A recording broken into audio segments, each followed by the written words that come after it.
El pasado martes, el Pleno del Congreso de los Diputados se echó para atrás la ley de amnistía con los votos en contra de los de Puigdemont. Los diputados frenaron la ruptura de España, así que ahora, si me lo permiten, vamos a hablar de lo importante.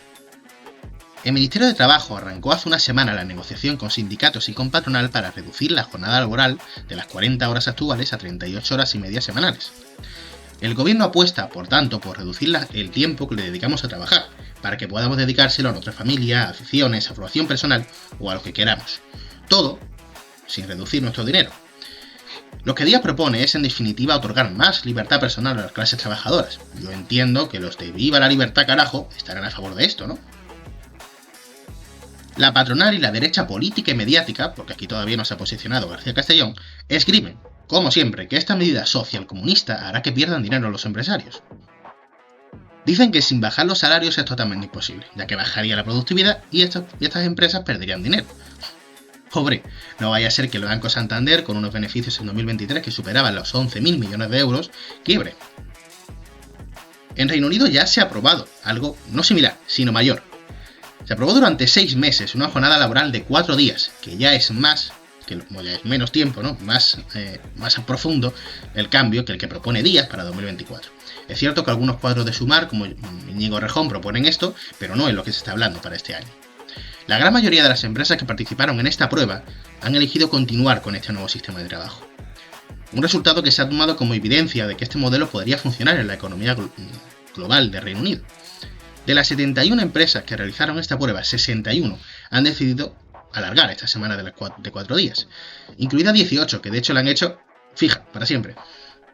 Los resultados de esta semana laboral de 4 días revelan una reducción significativa de los índices de estrés y de enfermedades entre los trabajadores. Los resultados no solo son beneficiosos para estos, la gran mayoría de empresas mantuvieron sus objetivos de productividad. En comparación con el mismo periodo del año anterior, se redujeron un 65% las bajas por enfermedad. Los ingresos de las empresas apenas variaron, de hecho, algunas aumentaron hasta el 1,4% de media. Esto, que les acabo de leer, no es mío. Esto lo escribía Matías Prat López el 21 de febrero del año pasado en la página web de Antena 3 sobre este experimento de la Universidad de Cambridge que se hizo en Reino Unido, para que vean que el modelo funcione. Cambien ustedes de argumento. La propuesta del Ministerio de Díaz puede hacer que los trabajadores, las clases bajas, los pobres, las personas de clase humilde, llámense ustedes como quieran, podamos trabajar menos y dedicar más tiempo a lo que queramos. Es decir, trabajar para vivir, no vivir para trabajar. Pero oiga, usted, ciudadano de clase trabajadora, sin estudios superiores porque necesitaba un tercer sueldo en su casa, una persona que vive a duras penas con sus padres jubilados, cuya pensión ha subido este gobierno y cuyo hijo va a la educación pública, siga preocupado por lo verdaderamente importante. Siga preocupado porque el perro Sánchez va a amnistiar a Carlos Puigdemont. Hombre, va a estar pensando en estas cosas. Piensen que España se rompe, que es lo importante. Arrancamos. La Diana, con Samuel Saborido.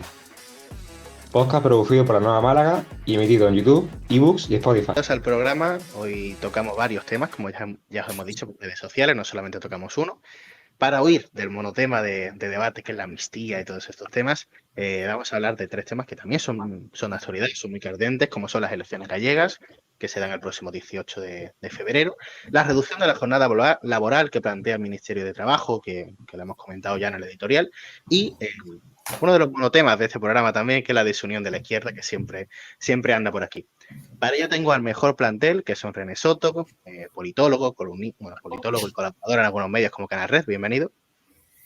Muchas gracias. Y ya un habitual en este programa. Eduardo Madroñal, columnista en yo no sé cuántos medios, entre ellos La Voz de Galicia. Bienvenido. Gracias por la invitación. A ti por venir. Y Moja Zuz, que lo conocéis de la charla de los independientes, colaborador habitual del medio. Gracias por venir, Moja. Muchas gracias por invitarme. Y el primer tema que tenemos hoy es un tema muy candente, que son las elecciones gallegas, que todavía nos quedan una semana, lo volveremos a tocar la semana que viene. Pero quiero que analicéis, en este primer bloque, ¿cómo está siendo esta pre-campaña para las gallegas? ¿Cómo creéis que le está afectando a los temas de actualidad nacional, de actualidad puramente gallega, como puede ser el tema de los pellets? Si creéis que hay opciones de que la derecha pierda el gobierno de la Xunta, empezar por ti, René. Hombre, respondiendo de entrada a la pregunta que has planteado, las encuestas plantean en general, sobre todo el CIS, que va a ser algo bastante igualado. En comparación con elecciones anteriores, donde el monopolio de Feijóo era absoluto, hay unas posibilidades de recambio y de transformación del gobierno de Galicia. Pero creo que viendo la situación, la demografía, la sociología gallega, podemos decir que en principio lo normal sería que repitiera gobierno del Partido Popular. Pero va a depender de muchos factores. Seguro que el compañero que conoce más Galicia lo puede concretar más. Y de regiones como A Coruña y Pontevedra y la distribución de voto que se ve. Yo creo que todos se la juegan políticamente, se juega esto en clave nacional y con vista a las elecciones europeas. Se la juega muchísimo Feijóo, es su territorio, es su tierra y una pérdida del gobierno del PP por parte del Feijóo con la ofensiva nacional que está haciendo el PP puede dañarle y lastrarle la imagen y precipitar lo que siempre se dice pero nunca ha terminado de ocurrir, de que Feijóo deje de dirigir el Partido Popular a nivel nacional. El Partido Socialista tiene que mostrar su fortaleza política. El BNG es digamos, la gran revelación, el nacionalismo gallego ahora unido tras el armisticio con Anova, va a demostrar por primera vez que tiene la opción de gobernar en Galicia. Y evidentemente, lo tocaremos luego más adelante, la desunión de la izquierda. Yolanda Díaz se lo juega especialmente porque es un territorio, necesita sacar al menos un diputado y más viendo que ha mandado a su portavoz, a Marta Lois, sustituida por Íñigo Errejón, y Podemos y Vox previsiblemente no tendrán ningún tipo de opción para entrar. Veremos en qué se juega esto. El PP lo quiere jugar en clave nacional. Según el CIS que tengo datos aquí, el 70% dice que votará en clave autonómica, aunque una cosa es lo que se dice y otra lo que ocurre. Y creo que van a ser unas elecciones interesantes y un preludio de lo que veremos en las europeas. Eduardo, ¿tú cómo lo ves? Bueno, de los puntos que ha señalado, y yo sí que estamos de acuerdo que ha recogido René, ¿no? Perdón, sí. El nombre, sí. René. Y no voy a repetir. Yo solo como señalar que el problema que tiene estas elecciones y muchas es que solo hay que tener un 5% para entrar. Un 5% de los votos para entrar. Eso distorsiona el voto. El voto real lo distorsiona. Porque, claro, hay muchos votos de mucha gente que se pierden, vamos a decir, que realmente ese es un problema, ¿no? Ese es un problema que en otras autonomías es el 3%, en todas hay un problema. Sí que, evidentemente, hay muchas contradicciones, no solo es unas elecciones gallegas, que estoy de acuerdo, es un problema que ahora lo que se está jugando también es si hay una continuidad de un gobierno de progreso o se extiende a otros sitios en España, tienen que ser gobiernos de progreso en el sentido de coalición o algún tipo de alianzas y cara también a las europeas, evidentemente. Entonces, ahí, claro, el problema es ese, que la población que más puede cambiar, y ya lo veremos después, es la población de izquierda, es la que más puede cambiar, si se abstiene o participa y cómo participa. Es lo que cambia la cantidad de votos, tanto en las nacionales como en las autonómicas. En Galicia incluso, ya sabemos la diferencia que hay entre las dos provincias atlánticas y las dos, bueno, Lugo no es interior, pero lo que ellos llaman Lugo y Ourense, ¿no? Entonces, yo creo que ahí es, bueno, la lucha entre la toma de conciencia de que el problema son los recortes que se están desarrollando, la necesidad de reindustrialización que tiene Galicia y de defensa de de toda la producción que tiene ganadera, agrícola, de pesquera, si la gente apuesta por eso, tiene que votar de una forma o se deja confundir por otros blancos o objetivos, ¿no? Moja, ¿cómo lo ves? Bueno, yo creo que tras estas elecciones, bueno, como en todas, va a haber sorpresas. Yo creo que de quién gobierna Galicia no la va a haber. Yo creo que va a haber una mayoría absoluta del Partido Popular, pero no descartaría que nuevos partidos, pues entren al Parlamento Autonómico. Lo hemos visto, bueno, Podemos va en desescalada, pero yo creo que el Frente Obrero va a subir en Galicia porque lo está marcando tanto las encuestas, y creo que Vox podría conseguir un escaño porque en Pontevedra, por ejemplo, 2 encuestas en esta última semana le han dado más del 5%. O sea que yo creo que la cosa va a estar reñida. Lo que no va a estar reñido es la mayoría absoluta del PP, porque el PP ya vemos que mucha gente ahí no vota al PP, sino al candidato. y en este caso es Alfonso Rueda, es muy afín a Feijóo, y como es muy afín a Feijóo, mucha gente va a seguir, va a volver a votarle. Otro tema a tener en cuenta es la amnistía. Muchos socialistas y seguidores de Felipe González de toda la vida que pensaban votar el Partido Socialista, al ver el otro día al que va a ser candidato a la Xunta de Galicia votar a favor de la amnistía en el Congreso, pues tienen pensado ir al Partido Popular. Y fíjate que el Partido Popular de Galicia no es el Partido Popular Nacional. El Partido Popular de Galicia es mucho más moderado y tiende más a un democristianismo más o menos igual al PNV de aquí. Lo admitió hasta el Lehendakari del País Vasco, que la política tanto educativa, lingüística de Galicia se parece mucho a la que implanta el PNV del País Vasco. Por tanto, yo creo que lo que no se va a discutir es la mayoría absoluta del Partido Popular, pero lo que sí se va a discutir es que qué partidos van a entrar a la Xunta de Galicia y quiénes van a salir. Yo creo que Sumar tiene posibilidades de salir, pero no descarto que pueda quedarse en la Xunta de Galicia, o en el Parlamento gallego, perdón. Y yo creo que el Frente Obrero va a crecer, y Vox, pues yo creo que dependiendo si no entra, se va a quedar muy cerca de entrar, como pasó en 2020. Hemos comentado varios temas que quiero que toquemos. Uno de ellos es la fuerza del candidato. Hasta ahora, pues Feijóo ha venido ganando varias legislaturas, ha tenido mayorías absolutas. Ha sido el presidente autonómico que más ha conseguido, y siempre se ha dicho que el PP gana por Feijóo. Ha pasado con Feijóo, ha pasado pues aquí con Moreno, por ejemplo, en Andalucía, que incluso llegaban a tapar las siglas del PP porque la campaña era Feijóo. Ahora Feijóo no se presenta, por más que haya un candidato azul, que era su vicepresidente, que era el que le ha puesto a dedo, no es Feijóo, no tiene la importancia que tiene Feijóo, no tiene el badaje que tiene Feijóo y no tiene los años de legislatura que tiene Feijóo. ¿Qué importancia va a tener el personalismo, la figura de Alfonso Rueda, de Ana Pontón y del resto de candidatos? ¿Qué importancia va a tener el personalismo en estas elecciones? René, te pregunto a ti primero. A ver, no creo que sea solo de estas, aunque podamos añadir elementos específicos. La política a día de hoy ya no se juega, y quizás nunca se jugó, con los elementos, digamos, de corte racional, de lectura programática y de votar a los partidos por unas cuestiones relacionadas con las ideas profundas que tengan los partidos. Tiene mucho más que ver con los valores y con los candidatos que encarnan una serie de valores. Son fundamentales la valoración de los líderes, y una política regida por normas mediáticas de espectacularización de lo político, es evidente que las personas son fundamentales. Es verdad que Alfonso Rueda, según los datos del CIS, está muy bien valorado, al igual que Ana Pontón. Son los únicos que pueden llegar a aprobar a diferencia del resto de candidatos. Y creo que es una figura, digamos, cercana, como bien has planteado, a Feijóo, pero no solo en el plano de lo político, sino su forma de ser, digamos, o su planta. Tú, sin conocerle desde fuera, puedes pensar que es una persona gallega, digamos, ¿no? Como más el típico popular gallego que parece más conservador, no tan radical. Creo que juega ese tipo de papel, y el PP en ese sentido elige continuismo.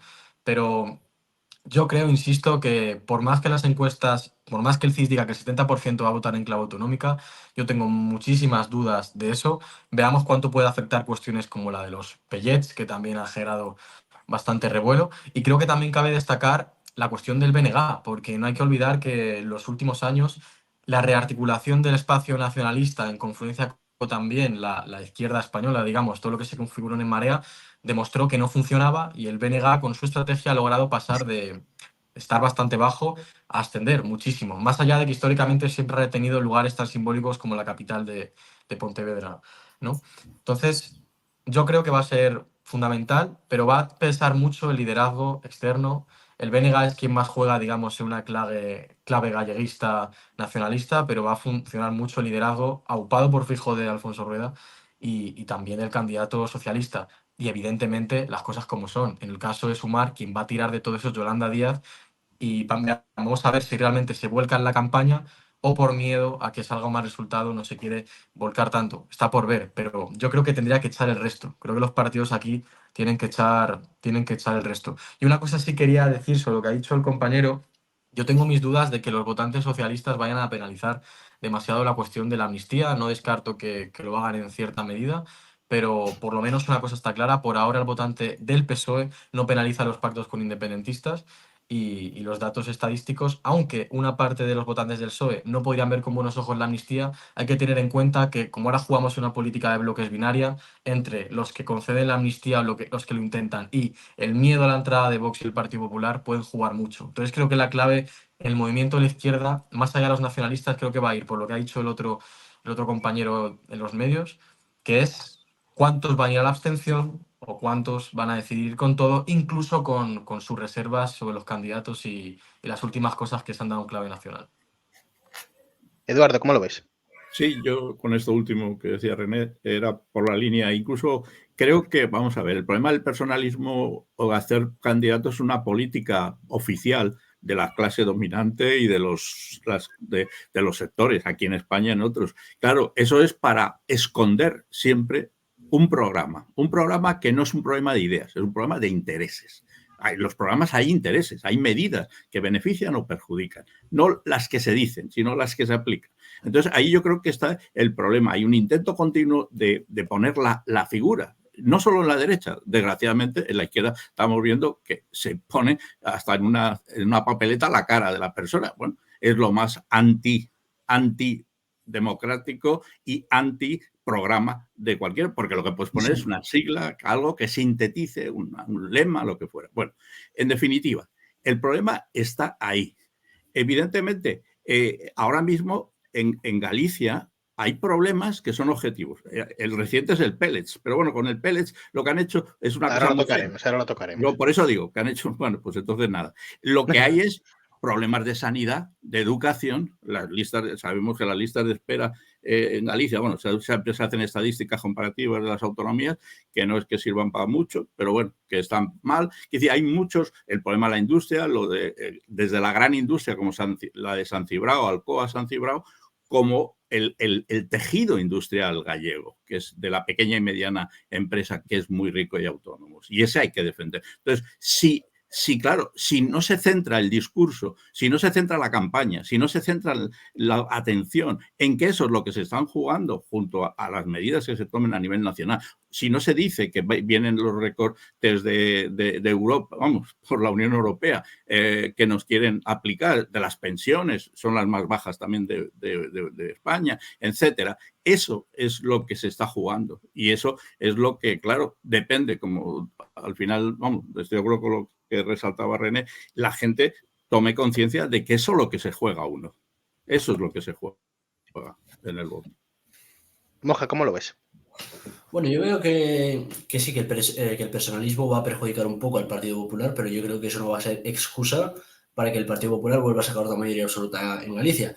Vuelvo a repetir lo que dije al principio, el Partido Popular de Galicia es el más moderado de España. Atrae a sectores de un lado y de otro político. Te puede atraer perfectamente a un votante del Partido Socialista como a uno del Bloque Nacionalista Gallego, no por el tema económico, sino por el tema de, ya sea política lingüística, territorial, reclaman más o menos lo mismo que el nacionalismo de Galicia. Luego también el personalismo en el Partido Popular existe y seguirá existiendo. Por un ejemplo básico, en Cataluña el PP no gana en ningún ayuntamiento, ponen al Albiol de candidato en Badalona y se saca la mayoría absoluta. Hay personalismo en el Partido Popular, pero cuando pierden ese personalismo, pues se les cae el chiringuito. Luego también las manifestaciones que se ha habido últimamente contra la Xunta de Galicia, ya sea por los recortes y demás, pues yo creo que esas manifestaciones tienen un efecto contrario. Yo creo que las manifestaciones, ya sea contra cualquier gobierno, ya sea contra el gobierno de la Xunta o contra Pedro Sánchez, yo creo que las manifestaciones a largo plazo refuerzan al gobierno. No sé si visteis el caso cuando Isabel Díaz Ayuso quedó segunda, el PP Madrid quedó segunda fuerza, le montaron manifestaciones de Ayuso fascistas de industrialista y se sacó la mayoría absoluta. Por tanto, esas manifestaciones yo creo que van a reforzar de nuevo al gobierno de la Xunta y por desgracia pues habrá otra mayoría absoluta del PP. Eso de las manifestaciones no lo he llegado a entender, pero vamos a conectar en este momento con Constantino Cordal, que es politólogo de la Universidad de Vigo. Bienvenido, gracias por venir. Hola, muy buenas tardes. Te quería preguntar por varios motivos. El primero, ¿cómo ves desde Galicia estas elecciones gallegas? ¿Cómo ves la precampaña? ¿Crees que tiene opciones el bloque de la izquierda de no ganar, o sea, de ganar estas elecciones, el bloque de la derecha de perderlas? ¿Qué opciones crees que hay? A ver, hay ciertas opciones en unas elecciones en las que, bueno, a diferencia de las anteriores, existe una mayor incertidumbre, pero bueno, el Partido Popular sigue partiendo como favorito. La mayoría de las encuestas le siguen dando la mayoría absoluta, aunque, bueno, sí que es cierto que hay alguna, y no solamente la del CIS, que pone en duda esa mayoría absoluta. Por lo tanto, pues dependerá de diversos factores, como puede ser la participación, la movilización también del voto urbano y del voto, digamos, más joven, y veremos finalmente también si ante un escenario, bueno, relativamente igualado, ¿no? Porque yo creo que el Partido Popular sigue siendo favorito para ganar estas elecciones, si puede tener algún peso el voto exterior, porque estamos hablando de un censo de 476.000 personas. Galicia es el único territorio, creo que en el planeta que tiene más censo electoral que población, de facto, ¿no? Y aunque vote un porcentaje muy pequeño, ¿no? Pues pongamos un 5%, pues seguimos hablando de un número de votantes suficiente como para determinar un escaño o dos escaños incluso, dependiendo de la circunscripción. Hay una serie de cuestiones como pueden ser los pellés o la amnistía, que se habla mucho de que va a pesar mucho en la decisión del voto en estas elecciones gallegas. Por un lado, los pellés para perjudicar a la Xunta por su gestión y por otro lado, la amnistía para beneficiar a los partidos que están en contra. ¿Cómo crees que van a afectar estos asuntos? ¿Crees que va a ser unas elecciones más en clave gallega, más en clave nacional? ¿Cómo crees que va a ser esto? Bueno, la crisis de los peles yo creo que ya ha menguado bastante y de aquí a la semana de las elecciones probablemente no sea un asunto tan relevante. El tema de la amnistía, bueno, después de lo que ocurrió ayer, pues todavía hay ahí unas semanas en las que le puede dar bastante juego al Partido Popular, pero bueno, yo creo que van a ser unas elecciones que sí que va a tener influencia el panorama estatal y la figura de Feijóo, que está viniendo mucho por aquí estos días y hará una intensa campaña, pero creo que van a ser unas elecciones más en clave gallega, ¿no? Y bueno, hay cuestiones que sí que preocupan mucho a la ciudadanía en Galicia y son temas relativos a la situación económica, a la sanidad, que son probablemente las dos cuestiones que más preocupan, y veremos hasta qué punto pues la cuestión estatal y el tema de la amnistía tiene importancia, ¿no?, en la decisión del electorado. Hablábamos en la mesa de la importancia de los personalismos, de las marcas de los candidatos más que de los partidos.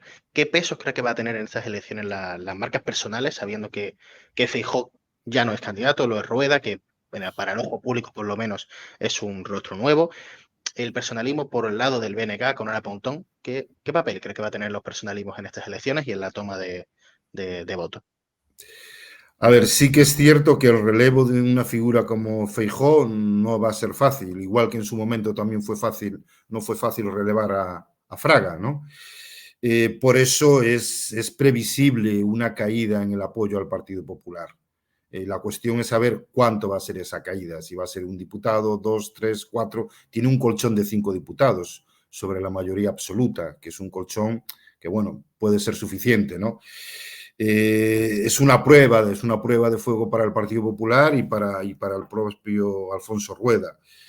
En el caso de Ana Pontón está claro que está ya consolidada, de hecho es una parlamentaria con muchísima experiencia, ¿no? Y sí que es la baza fundamental que tiene el Bloque Nacionalista Galego, no solo para mantener los excelentes resultados que tuvo hace 4 años, sino incluso para mejorarlos. Pero también es otra de las incógnitas, ¿no? Saber si el BNG va a seguir creciendo o se va a quedar o se va a estancar, ¿no?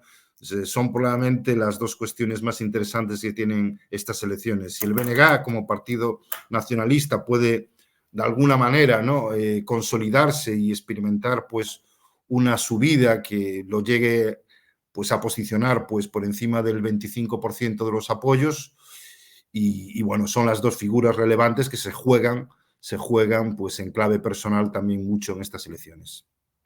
Sobre ese asunto precisamente les quería preguntar, ¿qué papel cree que va a tener el BNG en estas elecciones? ¿Cree que va a poder dar, por ejemplo, la sorpresa y ganarle al Partido Popular? ¿Cree que como marcan las encuestas va a subir tanto o va a seguir creciendo el nacionalismo en Galicia? ¿O cree que eso puede quedarse como, pues, como la victoria del PP en las elecciones, que eso que decía, en las encuestas finalmente no ocurrió y que no crezcan tanto? A ver, soy un poco escéptico. Sí que es cierto que parece claro que el BNG va a ser la principal fuerza de la oposición, ¿no? Pero también es cierto que hay ahí un electorado que se retroalimenta en la izquierda, ¿eh? Y que castigó duramente la desunión del entorno de las mareas en su momento, ¿no? Que fue realmente pues bastante cansino para el electorado gallego. Pero sí que es cierto que también esa retroalimentación en la izquierda se suele producir también entre el PSOE y el BNG. Cuando el PSOE está muy mal es cuando más sube el BNG, y si el PSOE tiene una ligera repercusión, pues eso puede hacer que el BNG pues estanque el número de diputados que obtengan estas elecciones. Precisamente ese asunto de la desunión de la izquierda se mantiene en estos comicios. ¿Crees que el hecho de que Sumar y Podemos no vayan juntos a estas elecciones puede hacer que parte de ese electorado vaya a las fuerzas nacionalistas? Puede, o sea, hay bastantes posibilidades de que el electorado juegue en clave de voto útil en estas elecciones, y de ello se pueden beneficiar tanto el BNG como el PSOE. Bueno, Podemos está descartado para entrar, yo descarto a Podemos para entrar y descarto a Vox también en el flanco derecha. Yo creo que sí tiene posibilidad de Sumar, sobre todo en la provincia de La Coruña, porque en La Coruña recordemos que se escogen 25 diputados, en Pontevedra son 22, y entonces sí que Sumar tiene posibilidades de entrar en Coruña, no tanto en Pontevedra. Desde luego no tiene ninguna posibilidad en Lugo, en Ourense. Última pregunta sobre Sumar y su candidata, Marta Lois. Era la hasta ahora portavoz del grupo parlamentario de Sumar, una persona de confianza de Yolanda Díaz. ¿Cree que si Marta Lois se la pega en estas elecciones puede eso perjudicarle a la marca de Sumar al partido de Yolanda Díaz? ¿O cree que eso se va a tocar, o sea, se va a mantener como, pues, como un espacio totalmente diferente y no va a afectar al proyecto de Yolanda Díaz a nivel nacional? Es una apuesta bastante fuerte. Marta Lois, bueno, en Santiago, donde ejerció ya como concejal y donde también es profesora en la Universidad de Santiago, pues bueno, tiene un cierto prestigio, ¿no? Yo creo que se la juega ella en clave personal, viniendo aquí y presentándose como candidata a la presidencia de la Xunta. Hombre, y para Sumar puede ser un varapalo bastante grande. El hecho de no entrar ahora en el Parlamento, porque claro, es la baza que tienen para poder consolidar su proyecto en Galicia. Si se quedan fuera, lo van a tener muy, muy difícil. Muchas gracias, señor Cordar, por venir. Le dejamos con su clase. Nada, un placer. Muchas gracias a vosotros por invitarme. Adiós, gracias. Bueno, pues volvemos con la mesa. ¿Qué os ha parecido las declaraciones de Cordar? ¿Estáis de acuerdo con él? René, empiezo contigo. De politólogo a politólogo. Pues me ha parecido una exposición bastante buena y ha añadido datos y claves, sobre todo por provincias, que es importante tener muy en cuenta eso. Estoy bastante de acuerdo en la lectura final de Sumar.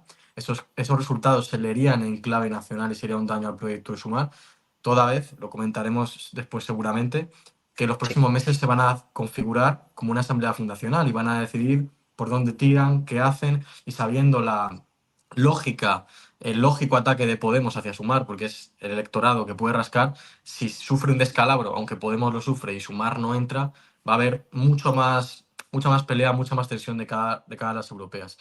Pero yo sí me inclino, que en general creo que estamos de acuerdo de que lo más probable, y él lo ha dicho también, es la repetición de la mayoría absoluta del PP.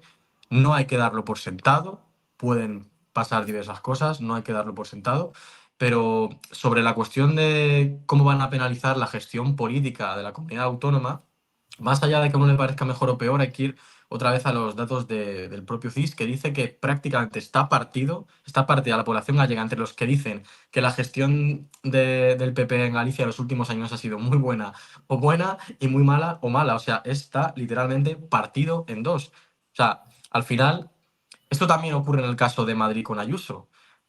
Yo puedo decir, evidentemente, la sanidad está siendo destruida por Ayuso y las manifestaciones están ahí. pero hay una gran parte de la población que no entiende esa destrucción de la sanidad como una consecuencia de una voluntad política del PP de hacer recortes, sino, por ejemplo, como decía Ayuso, de unos sindicatos sanitarios que no quieren cumplir con su trabajo y quieren boicotear a Ayuso. Es decir, aunque un hecho demuestre que algo está dándose efectivamente, las interpretaciones políticas son diversas y en el caso de Galicia, viendo los datos del CIS, es evidente. Así que creo que va a estar muy partido, el PP probablemente pueda repetir, pero también hay un porcentaje pequeño que en esta encuesta que os digo, muy bajo, decía que no tenía del todo claro. También hay que tener en cuenta la gente que decide su voto en la última semana. Ocurrió en las nacionales y en las gallegas también va a haber un porcentaje no muy alto, pero señalable, viendo que están igualados los bloques, que puede ser interesante. Yo no daría todo por sentado, aunque lo más probable, y viendo la trayectoria política del PP allí, es que repitan el gobierno. Un tema que os quería sacar a debate son que además ya lo hemos comentado, las fuerzas de Podemos y Sumar, o sea, y Vox, perdón. Estas fuerzas que casi todas las encuestas, por no decir todas, las dejan fuera del Parlamento de Galicia. ¿Qué peso creéis que va a tener en las elecciones? Si va a poder entrar alguna de las dos formaciones, si en el caso de Podemos, aunque luego lo vamos a tocar más en profundidad, su división con Sumar y su estrategia a nivel nacional puede lastrarles. ¿Qué análisis hacéis de estas fuerzas más a la izquierda y a la derecha de los partidos hegemónicos, si queréis en definitiva que va a entrar a su Parlamento gallego? Eduardo, empieza contigo. Bueno, Y sí que hay otra baza, que es Democracia Ourensana, que es el partido del alcalde de Ourense, que tiene también posibilidades de entrar con un diputado en la provincia de Ourense, ¿no? Entonces, bueno, veremos hasta qué punto pueden resultar determinantes, pues, estos nuevos partidos si finalmente consiguen su escaño en el Parlamento. yo lo relacionaba con lo que dijo no me sale el nombre de la persona que has conectado. ¿Cómo era el nombre de...? Constantino Cordal. Eso, Constantino, que era el nombre. Constantino, y que ha sintetizado René, que el punto que está oscuro, que siempre es el que no contesta a las encuestas, el que decide la última semana, porque en realidad son gentes que no están metidas en el politiqueo este que estamos hablando, aunque uno sea politólogo con todo el respeto, quiero decir, pero me refiero a eso de hablar con cosas por el aire, por la superficie. Y entonces ahí él mismo ha señalado, Constantino, dos problemas. Uno lo ha sintetizado, situación económica, en realidad pues son eso, destrucción del tejido industrial, sufrimiento de la pequeña y mediana empresa y autónomos allí, lo ha dicho la sanidad. Después ya está también las pensiones, es decir, una serie de puntos donde, por ejemplo, bueno, pues Podemos está sacándolo. He visto así un poco el recorrido de las intervenciones de Podemos, está sacando como esos problemas que son los que inciden en la realidad de la gente. Entonces, si ahí hay un sector de gente que no ha decidido y puede decidir y dice, bueno, pues vale la pena que llegue a eso, pues había una posibilidad por ese lado. Yo el otro, bueno, yo creo que el juego de Vox en Galicia no tiene, quizá por el proceso amplio de desarrollo del PP allí, que cubre muchos espacios, no creo que no en otros sitios de España ha tenido otros factores sociales o base social en la que engañándola, evidentemente, pero a base social. Y ahí no la tiene. Entonces, bueno, yo creo que no. Bueno. Moja, tu análisis. Bueno, yo creo que sí, que van a haber que va a haber sorpresas como dije anteriormente. Pero yo creo que los partidos, digamos, alejados de tanto del PP como del PSOE, a la derecha y a la izquierda, como es el caso de Podemos y Vox, les van a perjudicar sus batallas internas. A Podemos ya lo estamos viendo todo. Su batalla interna, la dirigente Lidia Bestringe, que ha abandonado hasta el proyecto y se ha ido a su casa. Por cuestiones personales, según dicen de este Podemos. Pues sí, y también en alusiones personales, que Iván Espinosa se fuera o que Macarena Olona se fuera, y ya vemos la realidad.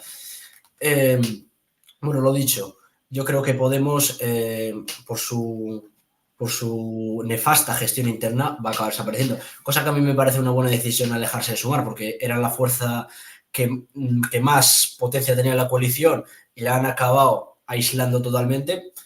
Para mí su error principal fue integrarse en Sumar, porque porque ahí ya porque integrarse en una coalición es admitir que eres casi lo mismo que los partidos que integran la coalición. Y si se querían hacer diferencial, pues tenían que haberse mantenido alejados, pero entrar y salir les ha perjudicado.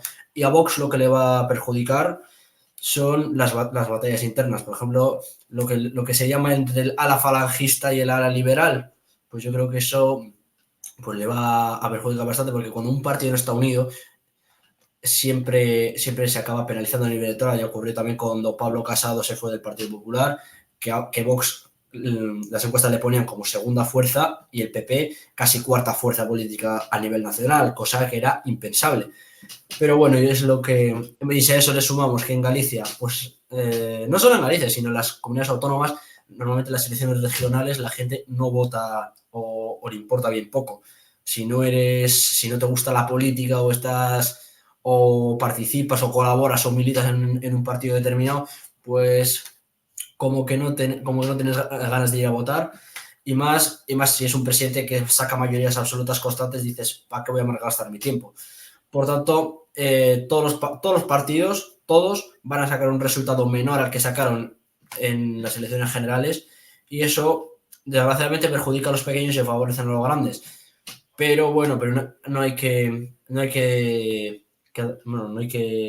dejarse llevar por lo que dicen los de arriba. Y si uno pues cree en unas convicciones, tiene que ir a votar, ya sea al partido que considere. Ahora hablamos de ese asunto porque vamos a conectar con Pedro Onrubia, secretario de Análisis Electoral de Podemos. Gracias por venir. ¿Pero me escuchas? Sí, que tenía el Ahora. micrófono. ¿Qué tal? Bienvenido, señor Rubia. Gracias por venir a la Diana. Gracias a ti por invitarme. Estábamos hablando en la mesa sobre las elecciones gallegas, sobre las opciones que tiene la izquierda de arrebatar en la chunta al Partido Popular. ¿Crees que el bloque de la izquierda, el Partido Socialista, el BNG, Sumar, Podemos, etcétera, tiene opciones de arrebatar en la chunta al Partido Popular? Pues yo creo que es difícil, pero según lo que están recogiendo la mayoría de encuestas, existe alguna posibilidad todavía.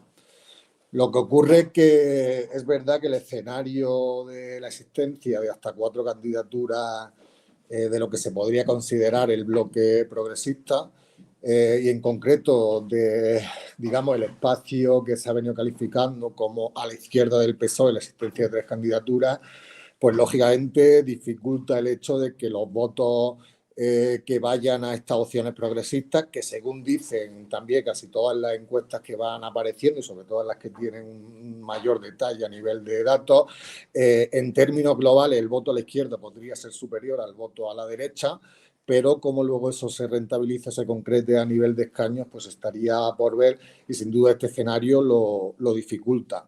Yo creo que aquí se está cometiendo un error principalmente por parte de la campaña de Sumar, que en su intención, digamos, lógica y normal, ¿no? de venderse como una fuerza que está al borde de entrar en diferentes provincias, en concreto en las 2 principales provincias de la comunidad, y de polarizar con el Partido Popular en este discurso que no es del todo cierto, y además cuando uno ve los datos de manera un poco más detallada se da cuenta que realmente no lo es, en esta idea de que si Sumar tiene la suficiente capacidad de entrar, eso será lo determinante a la hora de mover la balanza hacia un sitio o hacia otro, pero sobre todo la idea de que los diputados que obtenga o que pudiera obtener Sumar irían en detrimento directamente de diputados del Partido Popular, pues yo creo que en el fondo es una manera también de reforzar el voto hacia el Partido Popular, porque el mensaje inverso es para esa gente de la derecha que puede ver con una cierta preocupación la entrada de un gobierno de izquierdas que altere un poco, pues digamos, lo que ha sido el escenario político de Galicia desde la salida de la única experiencia de gobierno bipartito que tuvo la comunidad, pues es una forma también de incitarle a que vaya, digamos, a votar y a reforzar al Partido Popular precisamente en esas provincias donde efectivamente podría darse el caso de que estuvieran escaños en juego, no necesariamente entre el Partido Popular y Sumar, pero sí entre el Partido Popular y alguna de las otras opciones de la izquierda, y por tanto yo creo que es un discurso peligroso que lejos de ir en favor de la posibilidad del cambio va en contra. Sí, no, Rubio, planteaba usted el tema de la disunión de la izquierda, que hay hasta 4 formaciones políticas en el espacio de la izquierda, 5 si contamos a Democracia Valenciana. ¿Qué papel cree que tiene pues, en este asunto Podemos, que es su partido político? Si cree que debería haber aprobado ese acuerdo que había, ese preacuerdo que había con Sumar, o si, para beneficiar a una de las fuerzas, por lo menos, debería haber apoyado al bloque nacionalista gallego. ¿Qué opinión tiene usted? Bueno, yo creo que la opinión la expresaron claramente los militantes y las militantes de Podemos en Galicia. Se hizo una consulta, se puso en consideración la propuesta de acuerdo que se había hecho hacia el partido por parte de Movimiento Sumar. La militancia entendió que ese acuerdo no era un acuerdo que mereciera la pena respaldarse, en tanto que las condiciones pues no eran buenas de cara a Podemos. Realmente las condiciones que se proponían, pues como todos sabemos, era que Podemos no tenía ningún tipo de capacidad de decisión ni de representación dentro de esa candidatura, que la candidata la ponía el Movimiento Sumar, que las principales opciones de representatividad o de representación eran por parte del Movimiento Sumar, que la portavocía en caso de que se sacara alguna representación iba para Movimiento Sumar, etcétera, etcétera. Por tanto, creo que la militancia tomó la decisión que consideró oportuna y por mi parte, pues simplemente respaldar la decisión de la militancia. Una vez que esto ocurre, pues yo entiendo que es lógico y es normal que Podemos, que es un partido que tiene pues, su vida propia y que no se llama, como se ha dicho irónicamente en algunos mensajes de Twitter que a mí me hacen gracia, pero creo que reflejan algo de verdad, no se llama Prestamos, se llama Podemos, pues se presente en solitario y bueno, pues ahora la gente decidirá con su apoyo el papel que le corresponde y yo creo que no hay que tener ningún tipo de temor a que los resultados pues no sean los que en un momento determinado uno quisiera, porque al final los contextos, las coyunturas pues son variables, son cambiantes y creo que en la propia Galicia tenemos una experiencia reciente con lo que tiene que ver con el propio BNG, que ahora es la fuerza, digamos, que se podría, bueno, que según dicen todas las encuestas va a ser la fuerza claramente hegemónica dentro de ese bloque progresista, pero que si recordamos todos, hubo un momento donde pasó muchas dificultades con la irrupción de Podemos, de las mareas, etcétera, etcétera, pues se quedó en una situación bastante delicada donde, por ejemplo, dentro del Parlamento a nivel estatal se quedó fuera y en el Parlamento autonómico pues bajó bastante los resultados con respecto a lo que era, digamos, su trayectoria histórica. Y a partir de esa situación pues hubo mucha gente que pensaba que la única opción posible que tenía esa fuerza política para subsistir o sobrevivir en el escenario político era integrarse dentro de este nuevo espacio político que estaba surgiendo en el territorio y ellos pues legítimamente, aunque yo en ese momento no estuviera de acuerdo, pero ellos legítimamente consideraron que tenían un espacio político, que representaban políticamente algo dentro del territorio de la comunidad, tenían una identidad y una señal de identidad y que por tanto la mejor opción para su futuro era hacer valer esa señal de identidad, bueno, y esperar a que los contextos fueran diferentes para que los resultados fueran mejores. Pues yo creo que atendiendo a esa experiencia que ya se dio, pues creo que los partidos, y no solo hablo de Podemos, los partidos en general, es muy importante que mantengan sus señas de identidad y seguir siendo referentes de algo a nivel político. Yo creo que Podemos lo sigue siendo, que Podemos representa una serie de cuestiones relacionadas con su forma de hacer política, con el momento en el que nació y lo que eso implica a la hora de tomar decisiones en política, etcétera, etcétera, a las que no puedes renunciar y por tanto no hay que tener ningún tipo de temor de presentarte a una elección en solitario con esa seña y con esa identidad, que la gente juzgue. Si los resultados pues no son buenos, pensar que hay que seguir hacia adelante, que el futuro pues dirá qué papel te corresponde. Hay analistas que interpretan estas elecciones gallegas, o mejor dicho, la estrategia que tiene Podemos con respecto a las elecciones gallegas, como una primera vuelta de las elecciones europeas para posicionar la marca y posicionar a la candidata Montero. ¿Cómo ve usted todo este suposición? No, para nada. Son dos escenarios totalmente diferentes. Entre otras cosas porque las elecciones autonómicas gallegas, pues partimos de una situación que ya incluso habiendo ido en una coalición junto a Izquierda Unida y apoyado por Anova también, que también estaba integrada dentro de la coalición, pues no se sacó representación con un buen candidato, a mi juicio, en aquel momento, como era Tone. y sin embargo pues no se sacó representación, con lo cual, digamos, el punto de partida ya es de por sí bastante bajo y por tanto creo que lo que ocurra en las próximas elecciones gallegas pues se tienen que medir dentro del contexto gallego, de la relación de fuerzas que existe entre los diferentes partidos y coaliciones de izquierda en ese ámbito y dentro del contexto general en el que se han dado pues las negociaciones y todo lo demás que hemos visto durante estos últimos meses. Sin embargo, creo que las elecciones europeas pues, son un escenario totalmente diferente, entre otras cosas porque se vota en una circunscripción única a nivel estatal y, por tanto, eso te da la posibilidad de que aquel mensaje del voto útil que tan frecuentemente suele ser utilizado por los partidos cuando se ve en una posición un poquito más dominante respecto de otros, pues en este escenario en concreto pues no tiene ningún sentido porque al final simplemente con alcanzar los porcentajes que te correspondan, un mínimo de votos, pues tienes capacidad de entrar directamente y por tanto no existe la posibilidad esa de jugar con la posibilidad de la variable de los restos, etcétera, etcétera. Yo creo que eso al final hace que el voto en la elección europea sea un voto, y creo que históricamente se ha demostrado por diversos movimientos que se han ido dando, con partidos que prácticamente solo tuvieron existencia para la coyuntura de una elección europea y sacaron, pues me acuerdo por ejemplo, el clásico ejemplo de Ruiz Mateos, ¿no? Etcétera, donde la gente puede permitirse votar en función de aquello que cree verdaderamente por la identidad que le supone a nivel de representación política una determinada opción con lo que esa persona cree o piense, y se puede permitir que el voto se mueva exclusivamente en esas claves sin que entren otros factores o otras variables más relacionadas pues, con el tipo de gobierno que se va a configurar posteriormente o con la cuestión del voto útil, etcétera.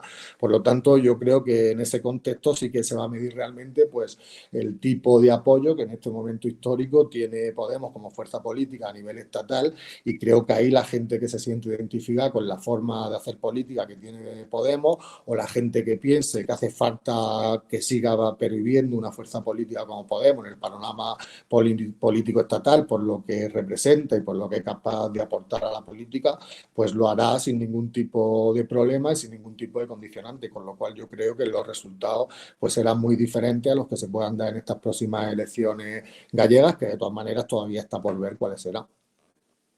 Cambiando de tema, ¿qué opinión tienes sobre la reducción de la jornada laboral que plantea el Ministerio de Trabajo de Yolanda Díaz?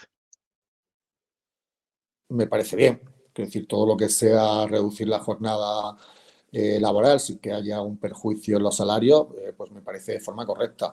Ahora bien, creo que ya de por sí, cuando, digamos, se firmó el acuerdo de coalición, hubo una rebaja de expectativas respecto de lo que habían sido las promesas previas a este sentido, ¿no? Digamos que de aquella reducción de la que se hablaba a las 32 horas, pues finalmente se quedó en 37 y medio de forma progresiva, llegar a las 37 y medio y luego ya si acaso negociar en el ámbito del diálogo social, pero tampoco se ha concretado la fórmula ni cómo se va a hacer eso, ¿no? Porque también dentro del documento de coalición lo que se dice es precisamente que cualquier acuerdo en este sentido pues se tiene que hacer dentro del ámbito del diálogo social y, por tanto, con el visto bueno de la patronal.